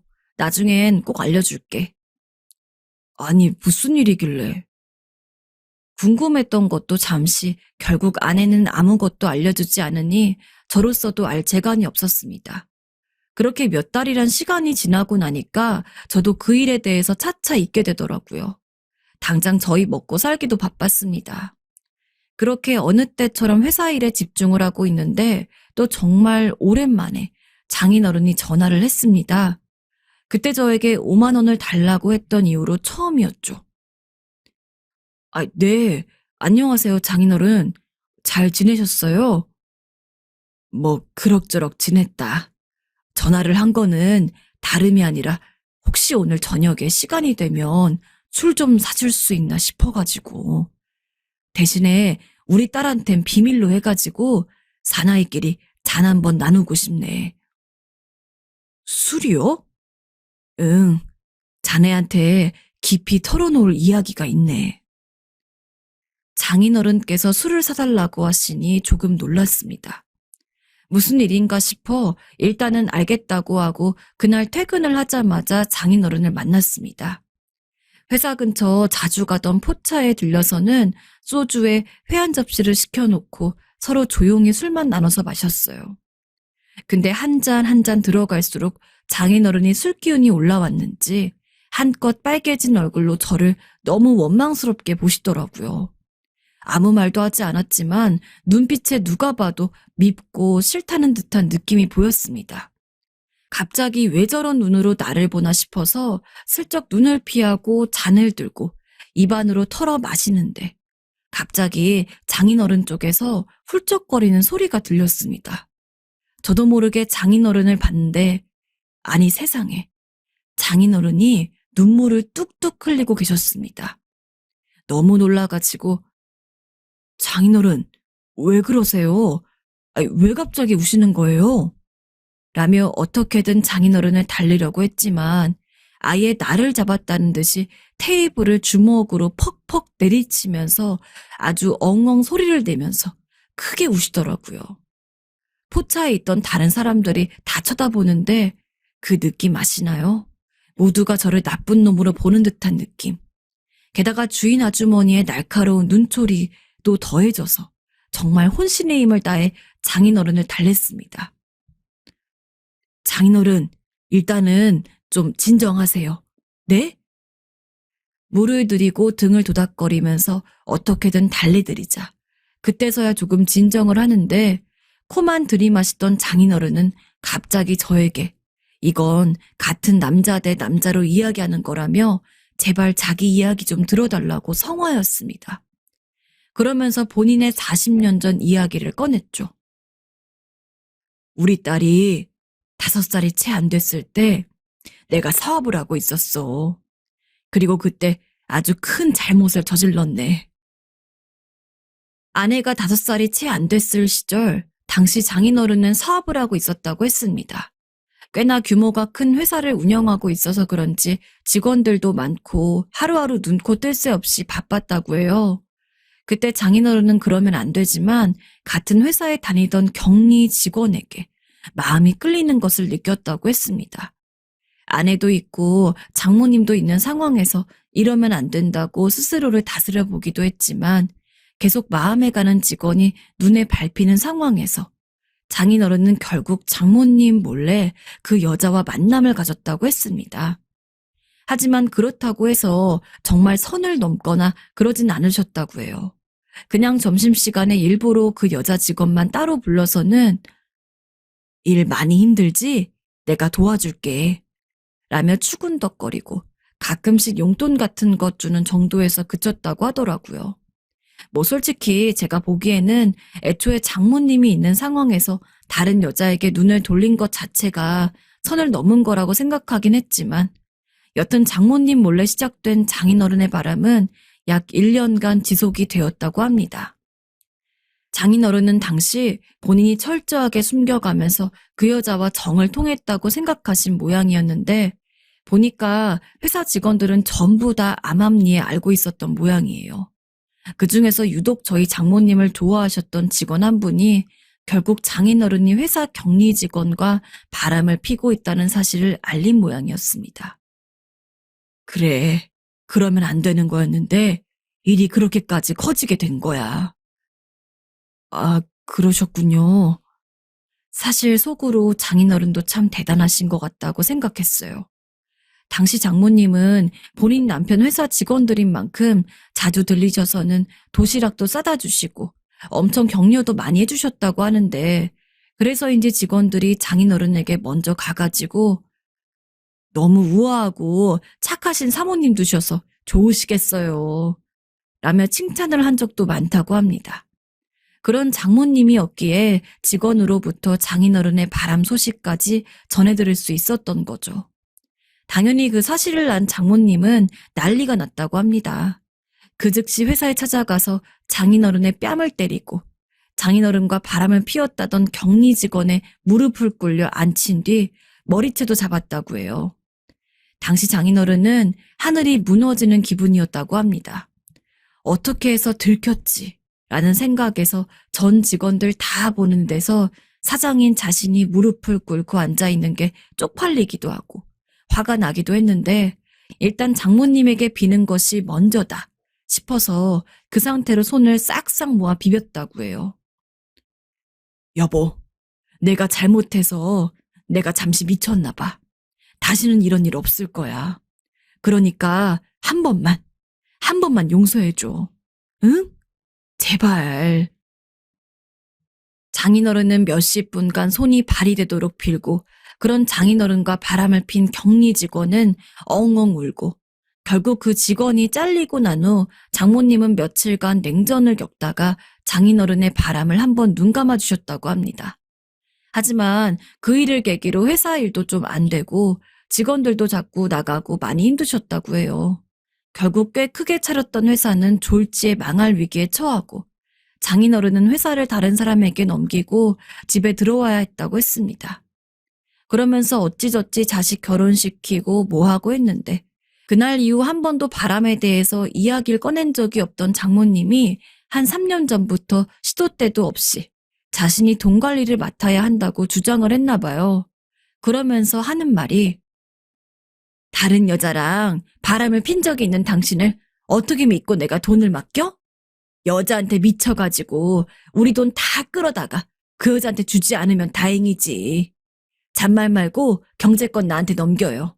내가 다 처리할 거니까. 라고 했답니다. 장인어른이 돈이 많았던 것도 젊었을 때, 아직 괜찮은 회사 사장님으로 있을 때 이야기였지, 회사 망하고 나서는 사실 장인어른도 장모님 볼 낯이 없었다고 합니다. 그럴 수밖에 없죠. 기껏 힘들게 키워놨던 회사는 다 말아먹었고, 심지어 회사 직원이랑 그렇게 바람까지 피는 일이 있었는데요. 그래도 그 이후로 장모님이 별 말을 안 하셔서 그래도 내심 장인어른은 내 아내가 참 이해심이 깊구나 하고 고마워하고 있었다고 합니다. 그런데 갑자기 그렇게 돌변해서는 경제권을 장모님이 다 가지겠다고 나서니 아무런 힘도 없고 찔리는 것도 있는 장인어른은 울며 겨자 먹기로 장모님의 말을 들어주는 수밖에 없었다고 해요. 근데 이제는 집에 있으니 돈 나올 구석도 없고, 게다가 자네나 지영이가 주는 용돈, 그리고 노후자금도 전부 자네 장모가 직접 관리를 하다 보니까 난 매주 용돈을 다 쓰는데, 세상에 그 용돈 액수가 얼마인지 아나?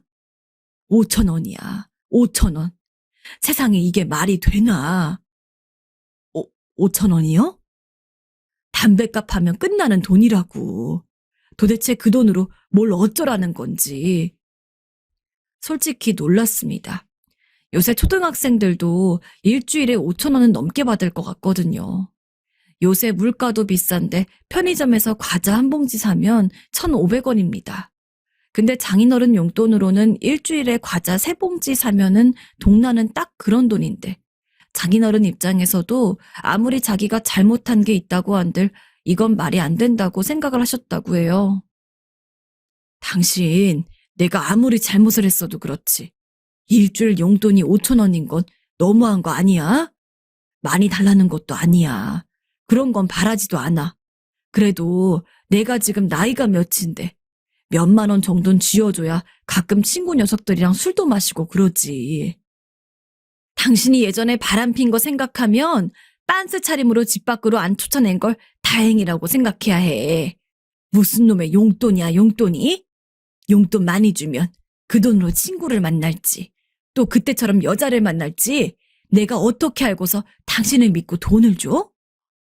장인어른은 그 말에 할 말이 없었다고 해요. 그러다 돈이 너무 부족하면 내가 이 나이에 무슨 바람을 펴. 여자 같은 거 안 만나. 그러니까 조금만 더 올려줘. 부탁이야. 하며 매달리셨다고 해요. 하지만 무슨 이야기를 해도 소용이 없었습니다.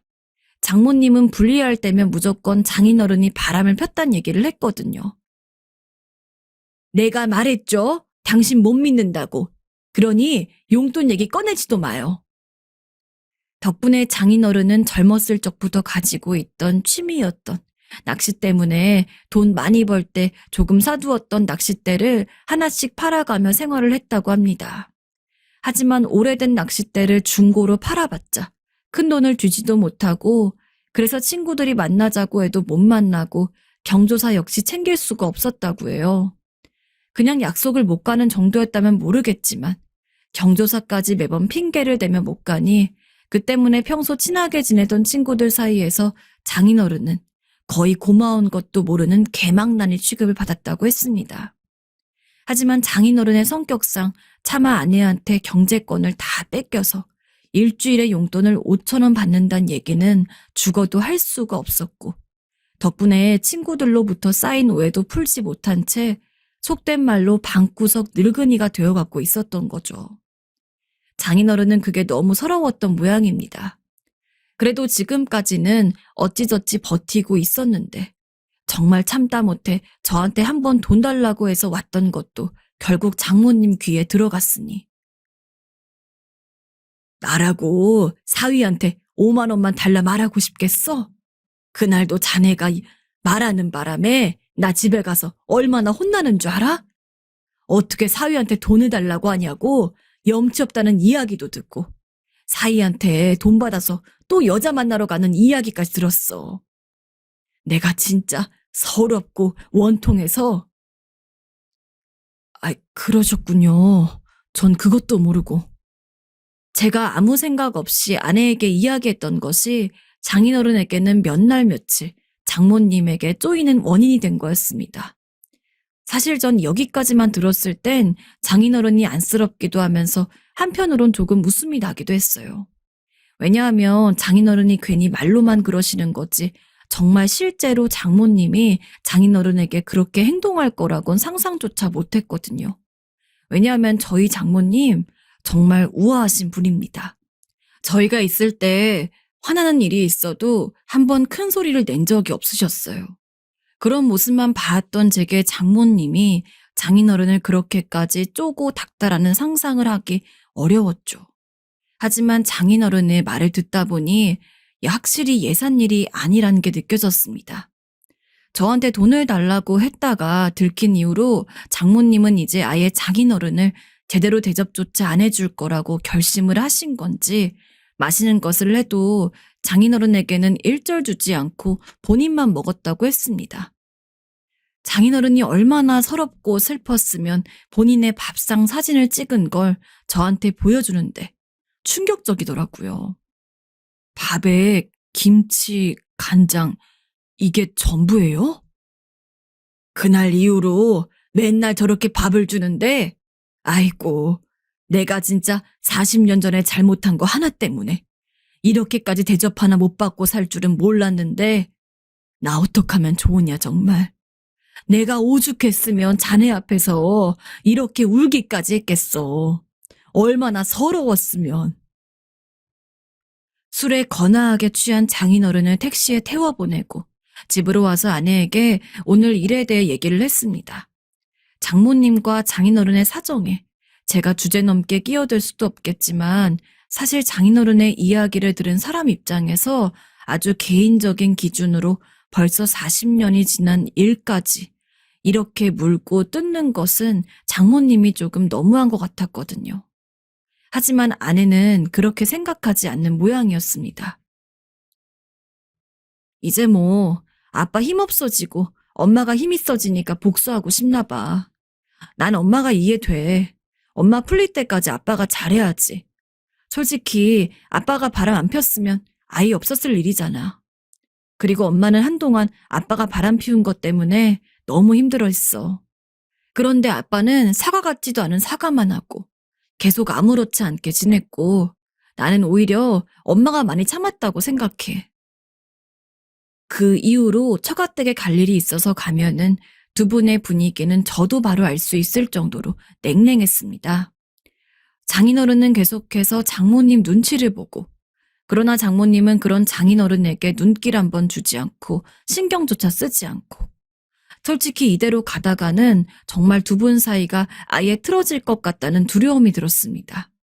그래서 장인어른과 장모님에게 부부 상담을 권해드렸어요. 나이 먹고 뭘 그런 걸 봤냐며 장모님은 굉장히 싫어하는 티를 냈지만 제가 어떻게든 설득을 해서 모시고 갔습니다. 제가 간 곳은 전문 상담사가 부부를 따로 놓고 한 명씩 상담을 한 다음에 이후에는 부부를 한자리에 앉혀놓고 이야기를 나누며 역할극도 하고 서로가 가지고 있던 마음의 응어리나 상처를 알고 풀어주는 그런 프로그램이 있었습니다. 당시 상담사가 40년 전에 장인어른 역할을 하고 장모님은 40년 전 처음 장인어른의 바람을 알게 된 그 순간으로 돌아가서 막 대화를 나눴습니다. 나도 순간의 실수였어, 여보. 당신은 어떻게 나를 두고, 우리 딸을 두고, 우리를. 근데 장모님이 한 문장도 제대로 꺼내지 못한 상황에서 순간 감정이 북받치는지 왈칵 눈물이 솟구치는 얼굴을 하더니 이내 펑펑 울었습니다. 그 모습을 지켜보고 있던 장인어른과 저, 그리고 아내 역시 놀랐습니다. 우리 엄마 한 번도 누구 앞에서 우신 적 없는데. 그 모습을 보니 장모님을 잠시나마 너무하다고 생각했던 게 너무 죄송스러웠습니다. 솔직히 저는 단순히 시간이 많이 흐른 상황인데 왜 이렇게 아직까지 복수를 하시지? 라고 느꼈었는데 장모님은 겉으로 티를 안 냈을 뿐 속에서 계속 그날의 아픔을 가지고 살아오셨던 모양이었습니다. 장인어른도 그 모습을 보고 느낀 것이 무척이나 많아 보였습니다. 역할극을 채 이어가지 못한 채 눈물을 흘리는 장모님 앞에 장인어른은 무릎을 꿇고 빌었습니다. 내가 정말 잘못했어. 당신이 이렇게까지 힘들어할 줄은 꿈에도 생각 못했어. 용돈 5,000원? 그것도 안 줘도 돼. 나 같은 놈이 돈 많이 받아서 뭐해. 당신이 주는 쌀밥이랑 김치도 감사히 먹을게. 그러니까 당신 너무 힘들어하지 마. 내가 다 잘못했어. 그나마 참 다행스럽게도 장모님 역시 그날 장인어른이 본인에게 한 사과가 어느 정도 진심이었다고 느끼신 것 같았습니다. 상담을 받고 한 일주일 뒤에 두 분이 어떻게 지내실지 궁금해서 아내랑 함께 처가댁에 갔었는데 장모님도 그렇고 장인어른도 그렇고 얼굴이 아주 폈더라고요. 물론 장모님은 여전히 일단 저 양반 하는 거 보기로 했어. 라며 완벽히 장인어른에게 마음을 열진 않았지만 그래도 예전처럼 반찬도 제대로 안 준다거나 하진 않았습니다. 그리고 나름대로 부부로서 이야기를 나누기도 했어요. 그리고 장인어른은 그 상담 이후 장모님이 하시던 집안일을 본인이 다 맡아서 하고 있다고 했습니다.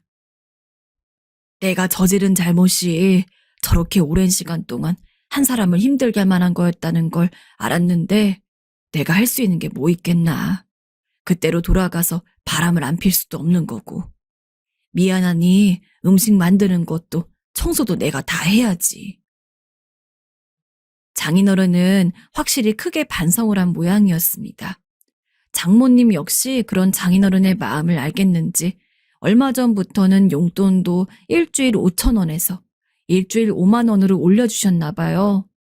장인어른이 오른 용돈을 자랑하면서 또 저에게 슬쩍 알려준 게 있는데 장모님이 곧 다가오는 장인어른 생신에 낚싯대를 하나 사주겠다고 한 모양입니다. 별거 아닌 거라도 너무 좋아하시는 장인어른을 보니까 확실히 장모님과 사이가 많이 좋아진 거란 생각이 들어서 저 역시 많이 안심했어요. 이대로 장모님 마음에 있던 아픔이 다 사라지고 조금 더 화목한 부부로서 장인어른과 오래오래 행복하셨으면 좋겠습니다. 안녕하세요. 결혼 생활을 하신 분들은 누구나 공감하시겠지만 사실 그 안에서 진짜 사랑을 키워가면서 살기는 무척 힘든 것 같아요. 그러니 다들 부부 사이에 대해서 더 배우고 배려하라고 소중히 여겨주라고 가르치는 것 아닐까요?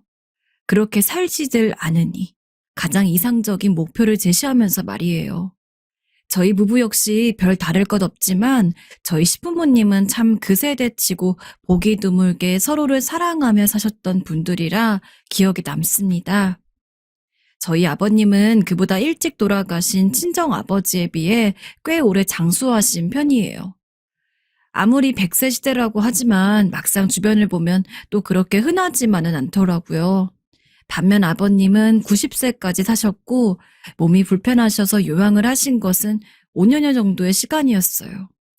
그보다 더 일찍 불편해하시거나 요양원으로 들어가시는 분들도 많은데 아버님은 비교적 정정하신 편이었어요. 80대 초반까지만 해도 혼자 지하철을 타시고 저희 집에 다니러 오신 적도 있으셨거든요.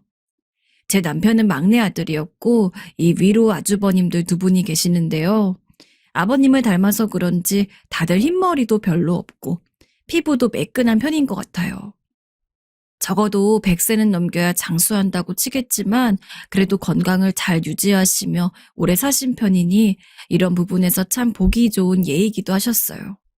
하지만 그 외적으로도 특이한 것이 있었으니 아버님과 어머님의 관계가 참 좋았다는 것입니다. 제가 알기로 두 분은 그 시대답게 선을 보고 결혼하신 것이고 두 분 다 무척 숫기가 없으셨어요. 아버님과 비슷한 또래이신 어머니는 매번 존칭을 쓰시고 아끼시는 게 느껴졌고 아버님도 어머니에게 소소하게 애정을 표현하는 게 보여져서 늘 보기 좋았답니다. 오늘 당신 참 이쁘네. 이쁘긴요. 애들 앞에서 나 부끄럽게. 당신도 그런 말 말고 어여 밥부터 드세요. 그런데 우리 남편은 왜 이렇게 닮은 구석이 없는 건지 두 분 성품에 비해서 무척이나 무뚝뚝하고 내색을 잘 안 하는 스타일이에요. 당신은 왜 어머님 아버님을 안 닮은 거야? 안 닮긴 닮았지. 당신이 몰라서 그래. 제가 툴툴대며 이렇게 얘기했을 정도예요. 아들 셋 중 저희 남편만 그런 걸 보니 저도 참 이런 사람이 뭐가 좋다고 결혼을 결심했나 몰라요. 우리 세대에는 선도 아니었고 그저 친구네 오빠가 소개해준 사람을 만난 거니 부모님들이 가정을 꾸리시던 때보다는 좀 더 가벼워진 느낌이었어요. 그래도 남편이 워낙 저를 쫓아다니면서 결혼을 해야겠다고 하도 나서는 통에 어쩔 수 없이 몇 년 만나다가 결국 결심을 하게 되었고요. 크게 마음에 들지 않았지만 제가 이 사람과 살아야겠다고 마음을 먹은 것은 사실 아버님을 보고 결정한 것도 있거든요. 저희 친정엄마께서 늘 하셨던 말씀이 있어요. 아마 엄마 본인이 그 부분에서 느낀 바가 많아서 그러실 수도 있겠다 싶어 가슴이 좀 아프긴 합니다. 엄만 이런 말을 하시곤 했어요. 결혼하려면 그 집 아버지가 어떤 사람인지 봐야 해. 그러면 대충 나랑 결혼할 남자가 얼마 안 가서 어떤 인생을 살지 보이는 거야. 니네 아빠를 봐라. 할아버지 꼭 닮았잖아. 그렇게 술을 마시고 어쩌고 하는 걸 봤으면서 내가 왜 그때 니네 아빠도 똑같을 거란 생각을 못했던 건지. 뭐 이건 어디까지나 엄마의 인생이었으니 그렇다고 치지만 제가 봐도 그 말이 맞는 것 같거든요.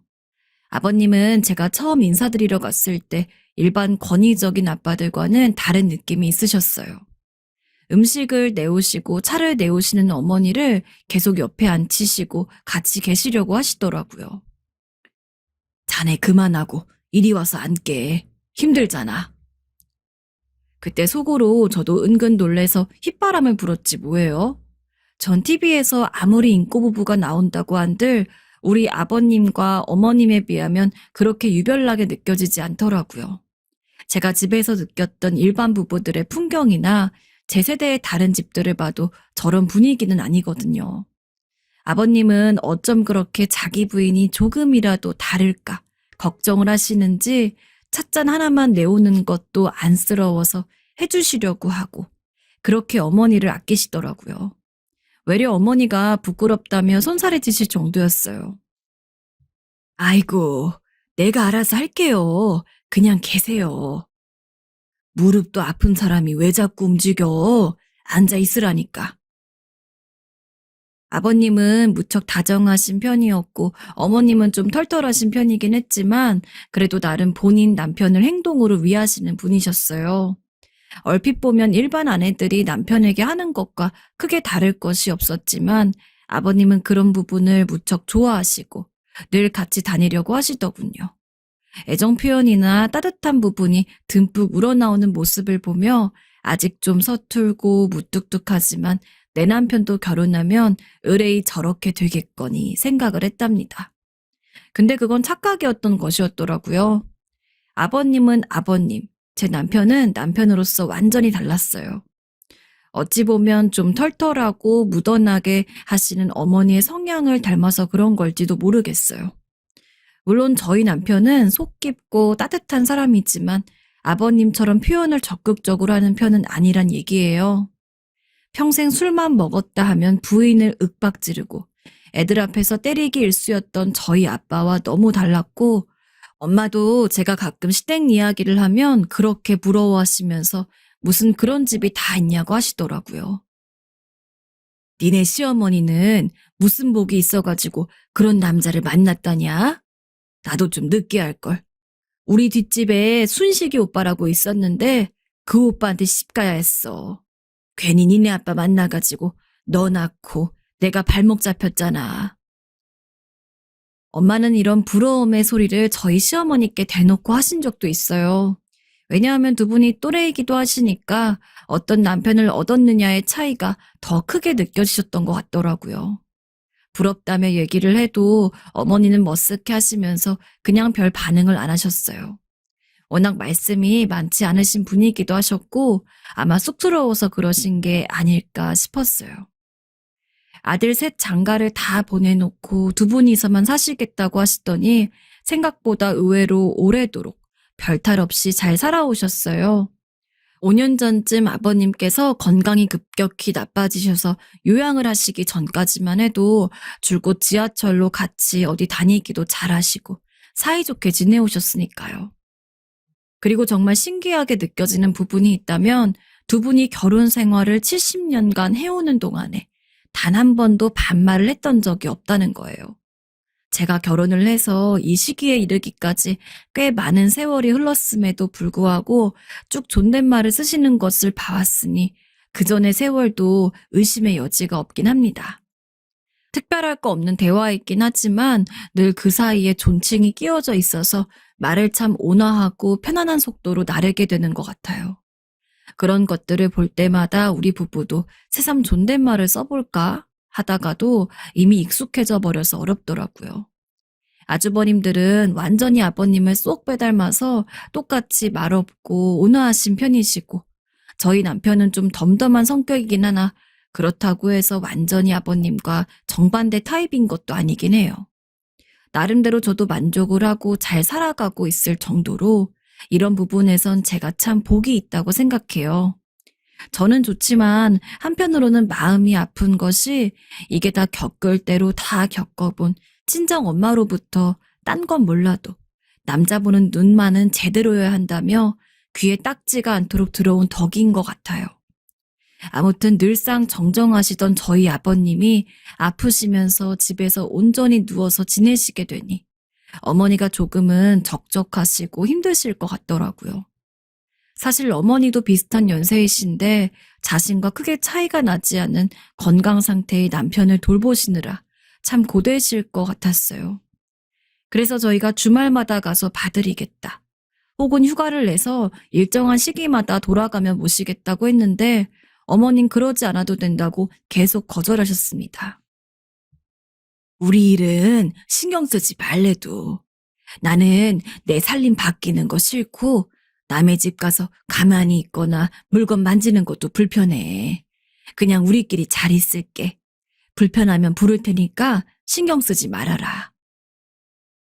그래도 어머니, 저희도 너무 걱정이 됐는데. 아니야. 며느리 곤란하게 하고 싶지 않다. 내가 불편하면 꼭 부탁할 테니 염려 말고 있어라. 아휴, 그럼 알겠습니다.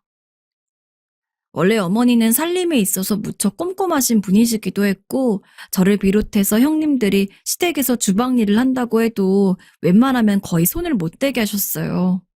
그런 성향을 알고 있어서 어느 정도 이해가 가긴 하지만, 그래도 본인도 80 중후반이신데, 아픈 남편을 챙기느라 참 힘드시겠다는 생각이 들었어요.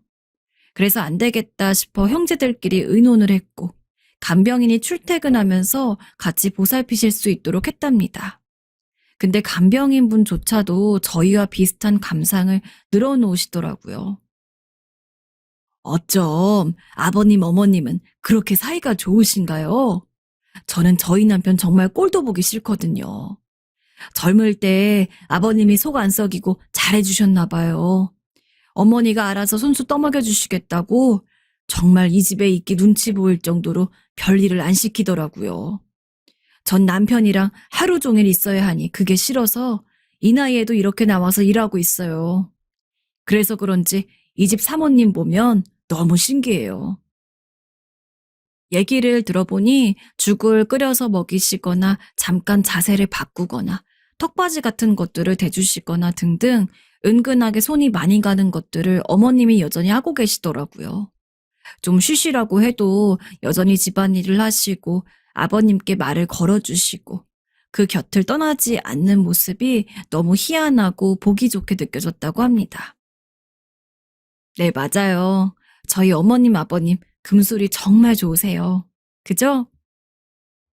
사실 부부라면 평생을 서로 아끼며 잘 살아온 사이라면 이렇게 하는 것이 맞는데 이걸 신기하게 느끼게 되는 현실적인 부부의 모습들이 조금 서글프게 느껴지긴 하더라고요. 나는 노년의 어머님처럼 우리 남편에게 할 수 있으려나 상상해보면 또 그것도 아니거든요. 여기 사연을 들으시는 분들은 제각기 어떻게 하실지 잘 모르겠지만 적어도 저는 그럴 것 같아요. 남편을 아끼고 고마워하는 마음이 있지만 어머님처럼 지극정성으로 남편 옆에 붙어서 하나하나 다 봐주고 손도 잡아주고 이야기를 건네거나 듣고 하면서 안 떨어지기는 힘들겠다는 거예요. 아버님이 처음 병환으로 몸이 많이 악화되셔서 눕게 되셨을 때에는 우리 모두들 아버님도 아버님이지만 어머님이 힘드시겠다는 생각을 했어요. 저렇게 꼭 붙어 다니셨는데 매번 옆에 있던 사람이 갑자기 힘들어지게 된 걸 보면 심적으로 우울해지지 않을까 걱정이 되더라고요. 늘 건강하시다가 조금씩 아프신 게 아니라 갑자기 의식이 없이 쓰러지셨기 때문에 그때 다들 이만저만 놀란 게 아니었어요. 병원으로 실려가시던 아버님을 정말 말없이 눈으로만 모든 것을 말하듯 슬퍼하며 따라가시던 어머님의 옆모습이 얼마나 안타깝게 느껴졌는지 몰라요. 사실 그때에도 가족들에게는 상당히 위급한 판정이 내려졌고 우리도 그때 너무 놀랐고 아버님 연세도 있으시니 마음의 준비를 해야 하나 다들 생각이 많았거든요. 그런데 예후가 그렇게 나쁜 상태는 아니었단 이야기를 듣고 다들 안도의 한숨을 쉬었고 그대로 집에서 모시면서 요양을 하는 방편으로 가게 된 것이었어요. 물론 요양원 관련 생각도 몇 번이나 했으나 우린 어머니께 굳이 여쭤보지 않아도 알 수 있었어요. 어머니가 그것을 찬성하실 리가 없다는 것을요. 적어도 본인이 먼저 말을 꺼내시기 전까지는 그런 이야기를 하지 말아야겠다 하고 모두 암묵적으로 결론을 내리게 되었어요. 우리 어머니께서 아버지를 그곳에 보내고 싶지 않아 할 거야. 그러니 일단 어머니가 말씀하실 때까지 기다리자. 어머니께선 사람들 앞에서 감정을 내보이시고 크게 기뻐하거나 슬퍼하거나 울거나 하시는 분이 아니셨지만 집으로 가도 된다는 이야기를 들었을 때 어머니가 얼마나 굳건한 표정으로 아버님 손을 잡으셨는지 내심 마음속으로 정말 걱정하셨다는 게 느껴졌거든요. 이상하게 다른 부부, 다른 가정들을 보면 별로 그런 생각을 하지 않고 딱 그 가정만의 문제로서 구분을 할 수 있게 되는데 저희 아버님, 어머님을 보면 이상하게 나의 노후는 어떨까? 나이 들어서 끝을 알고 같이 살아가는 부부의 관계란 뭘까? 생각에 잠기게 되더군요. 과정부터 모든 걸 너무나 힘들게 했던 저희 친정 부모님을 볼 때에는 아주 단순하게 결론을 내릴 수 있어요. 그저 저렇게 살진 말아야겠다 하고 끝이었어요.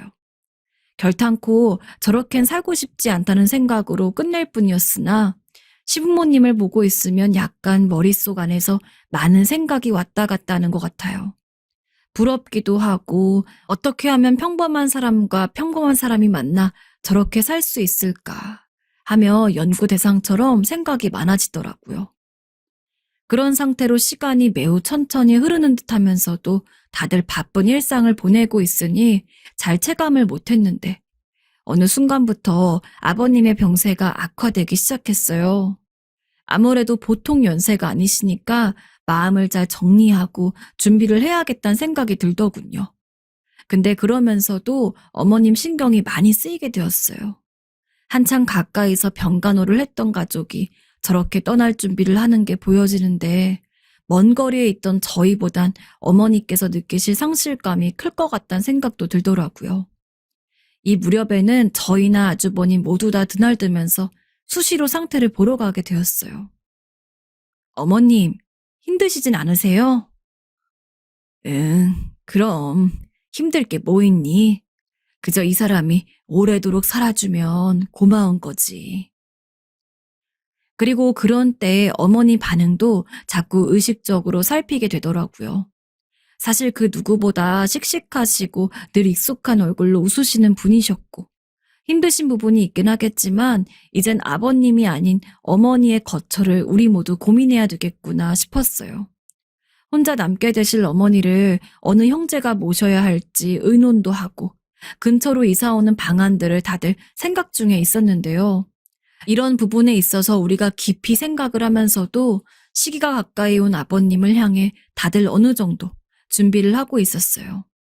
그리고 이윽고 그날이 찾아오게 되었습니다. 아버님 병환이 심히 위중해지면서 병원으로 모시게 되었는데 이송되신 지 얼마 안 되어 숨을 거두게 되신 것입니다.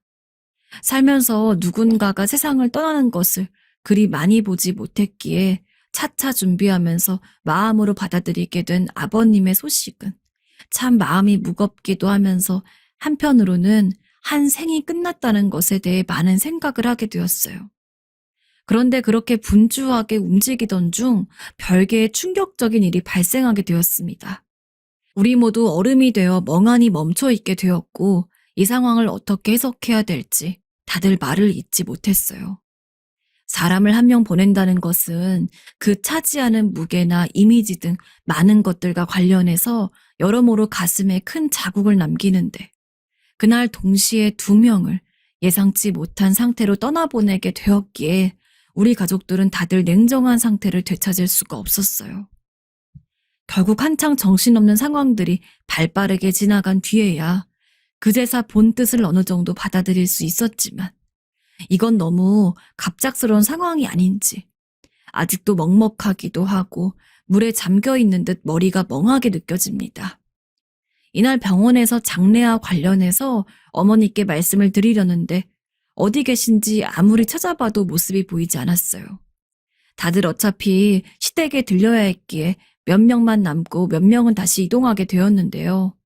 어머님이 일찍 오셔서 옷까지라도 챙기고 계신 거겠지 싶어 천천히 현관문을 열고 들어서는데 어디서 외마디 비명이 찢어지듯 들려오는 것이었어요. 저희보다 일찍 시댁에 도착하신 둘째 형님의 목소리였습니다. 어머니! 평소 둘째 형님은 그다지 기척 없이 활동하시는 분이셨기에 이 생소하게 느껴지는 비명이 당황스러워 바로 뛰어가 보았는데요. 그러나 전 그대로 숨이 멎는 듯 스르륵 걸터앉게 되었습니다. 자식들이 모두 일사불란하게 병원에서 움직이고 정신이 없는 사이 어머니께서는 홀로 집으로 돌아와 극단적인 선택을 하신 것이었습니다. 겨우 정신이 들어 어머니 주변 쪽으로 시선이 갔는데 발 아래쪽에는 하얀 봉투 안에 접혀져 있는 편지가 있었어요. 저나 둘째 형님이나 그 상태로 한참 멈춰서 다른 형제들을 부르지도 못하고 있는 상태였기에 도무지 그쪽으로 손이 가지 않았어요. 둘째 형님과 제가 그대로 문가에 앉아서 얼어있는 걸 보고 다른 형제분들도 하나둘씩 이쪽으로 오게 되었고 모두가 상황을 알아차리게 되었습니다. 누구 하나 말로 이 소식을 전하지 못했고 대답 않고 그 자리에서 굳어버린 가족들의 반응이 이상해서 직접 걸어왔다가 본인들의 눈으로 확인하게 되었어요. 아주버님들도 제자리에 서 있기가 힘들었는지 벽을 부여잡고 간신히 자세를 잡고 있었고 남편은 그제서 무릎을 꿇고 기어서 들어와 어머니를 겨우 잡고 아무 말도 잊지 못했고요. 급히 119를 불렀으나 이미 상황은 희망적인 시기를 놓쳐버렸고 애통하면서 울부짖는 저희의 바램과는 달리 어머니께서 세상을 완전히 등지셨다는 사실만 더욱 선명하게 확인할 수 있었습니다. 아버님을 위한 장례는 진즉 생각을 하고 있었으나 어머니까지 함께 보내드려야 한다는 상상을 누가 할 수 있었을까요? 우린 다들 뭐에라도 얻어맞은 듯 분간이 안 가는 상태로 힘겹게 장례 준비를 했습니다. 그리고 그제서 어머니 곁에 놓여있던 편지 봉투 속 유서를 겨우 꺼내어 읽을 수가 있었고요. 그 안에 적혀있는 내용은 너무 덤덤하고 담백해서 외려 더 말문이 막혔습니다. 너희들에게는 미안하구나. 난 5년 전에 너희 아빠 쓰러졌을 때부터 같이 가겠다고 결심을 했단다. 너희 아빠는 나에게 있어 아버지 같고 남편이기도 하고 친구이기도 했단다. 너희들 보기에 조금은 부끄럽지만 네 아빠 없이 살아가기는 엄마가 너무 힘들겠구나. 엄마는 마지막도 아빠와 함께하고 싶고 어딜 가던 네 아빠를 따라가고 싶었단다. 살 만큼 살고 이렇게 마무리를 결정한 나를 이해해 줄 수 있겠니? 다들 번거롭게 해서 미안하다. 그러면서도 그 밑으로는 장례 준비에 필요한 내용들을 본인 나름대로 다 기재해 두셨더군요. 우리에게 전하는 편지 내용은 길지 않았으나 아버님과 본인 장례에 필요한 항목은 아주 세세하고 꼼꼼하게 적어두신 내용을 보니 왜 그 부분에서 더 눈물이 나는 걸까요? 생각해보면 평소 말이 없으신 어머니시기에 그런 생각을 자식들이나 누구에게 내비치실 리도 없었고 되돌아보니 이날 아버님 임종시에 어머니께선 크게 감정의 변동이 없어 보이셨어요.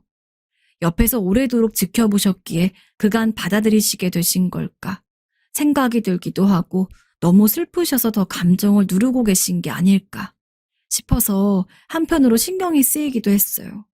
그러나 일단 집안의 가장 큰 어른이 돌아가신 상황에 집중해 있다 보니 어머니의 상황을 제대로 챙기지 못했던 것이 지금에 와서나마 안타깝게 느껴지기도 합니다. 하지만 본인이 남기신 유서를 보면 이때 누군가가 어머니를 챙기고 있었다고 해도 장기적으로 크게 달라질 수 있는 상황이었는지도 잘 모르겠어요. 오래전부터 본인의 남편이 떠나게 되면 같이 가겠다고 결심을 하고 계셨고 그런 상태로 장기간 간호를 해오셨을 텐데 그 결심을 어찌 꺾을 수 있었을지 모르겠더군요. 어머니께서 아버님을 그만큼 사랑하셨다는 것에 대한 체감이 갑자기 느껴지기도 하면서 세상에 자식을 먼저 보낸 부모는 살기 힘들다지만 배우자를 먼저 보내고 저렇게 괴로워하시는 상황을 보니 여러모로 어머니와 아버님은 참 보기 힘든 케이스란 생각만 들었어요.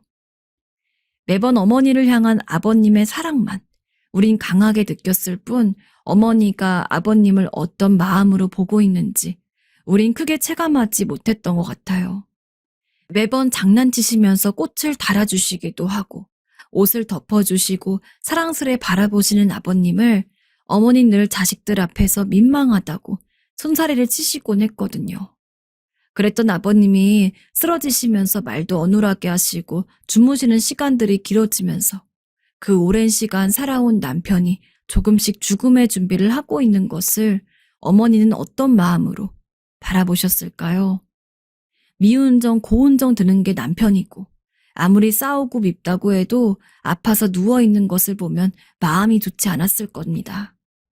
그런데 어머니는 아버님으로부터 받은 사랑이 많으셨고 어릴 적 친정엄마 없이 일찍 시집와서 할 줄 아는 게 없었던 어머니를 내색시라고 그렇게 업고 다니셨다고 하니 어머니 마음에 아버님이란 우리가 상상할 수 없는 이미지일 것 같았어요.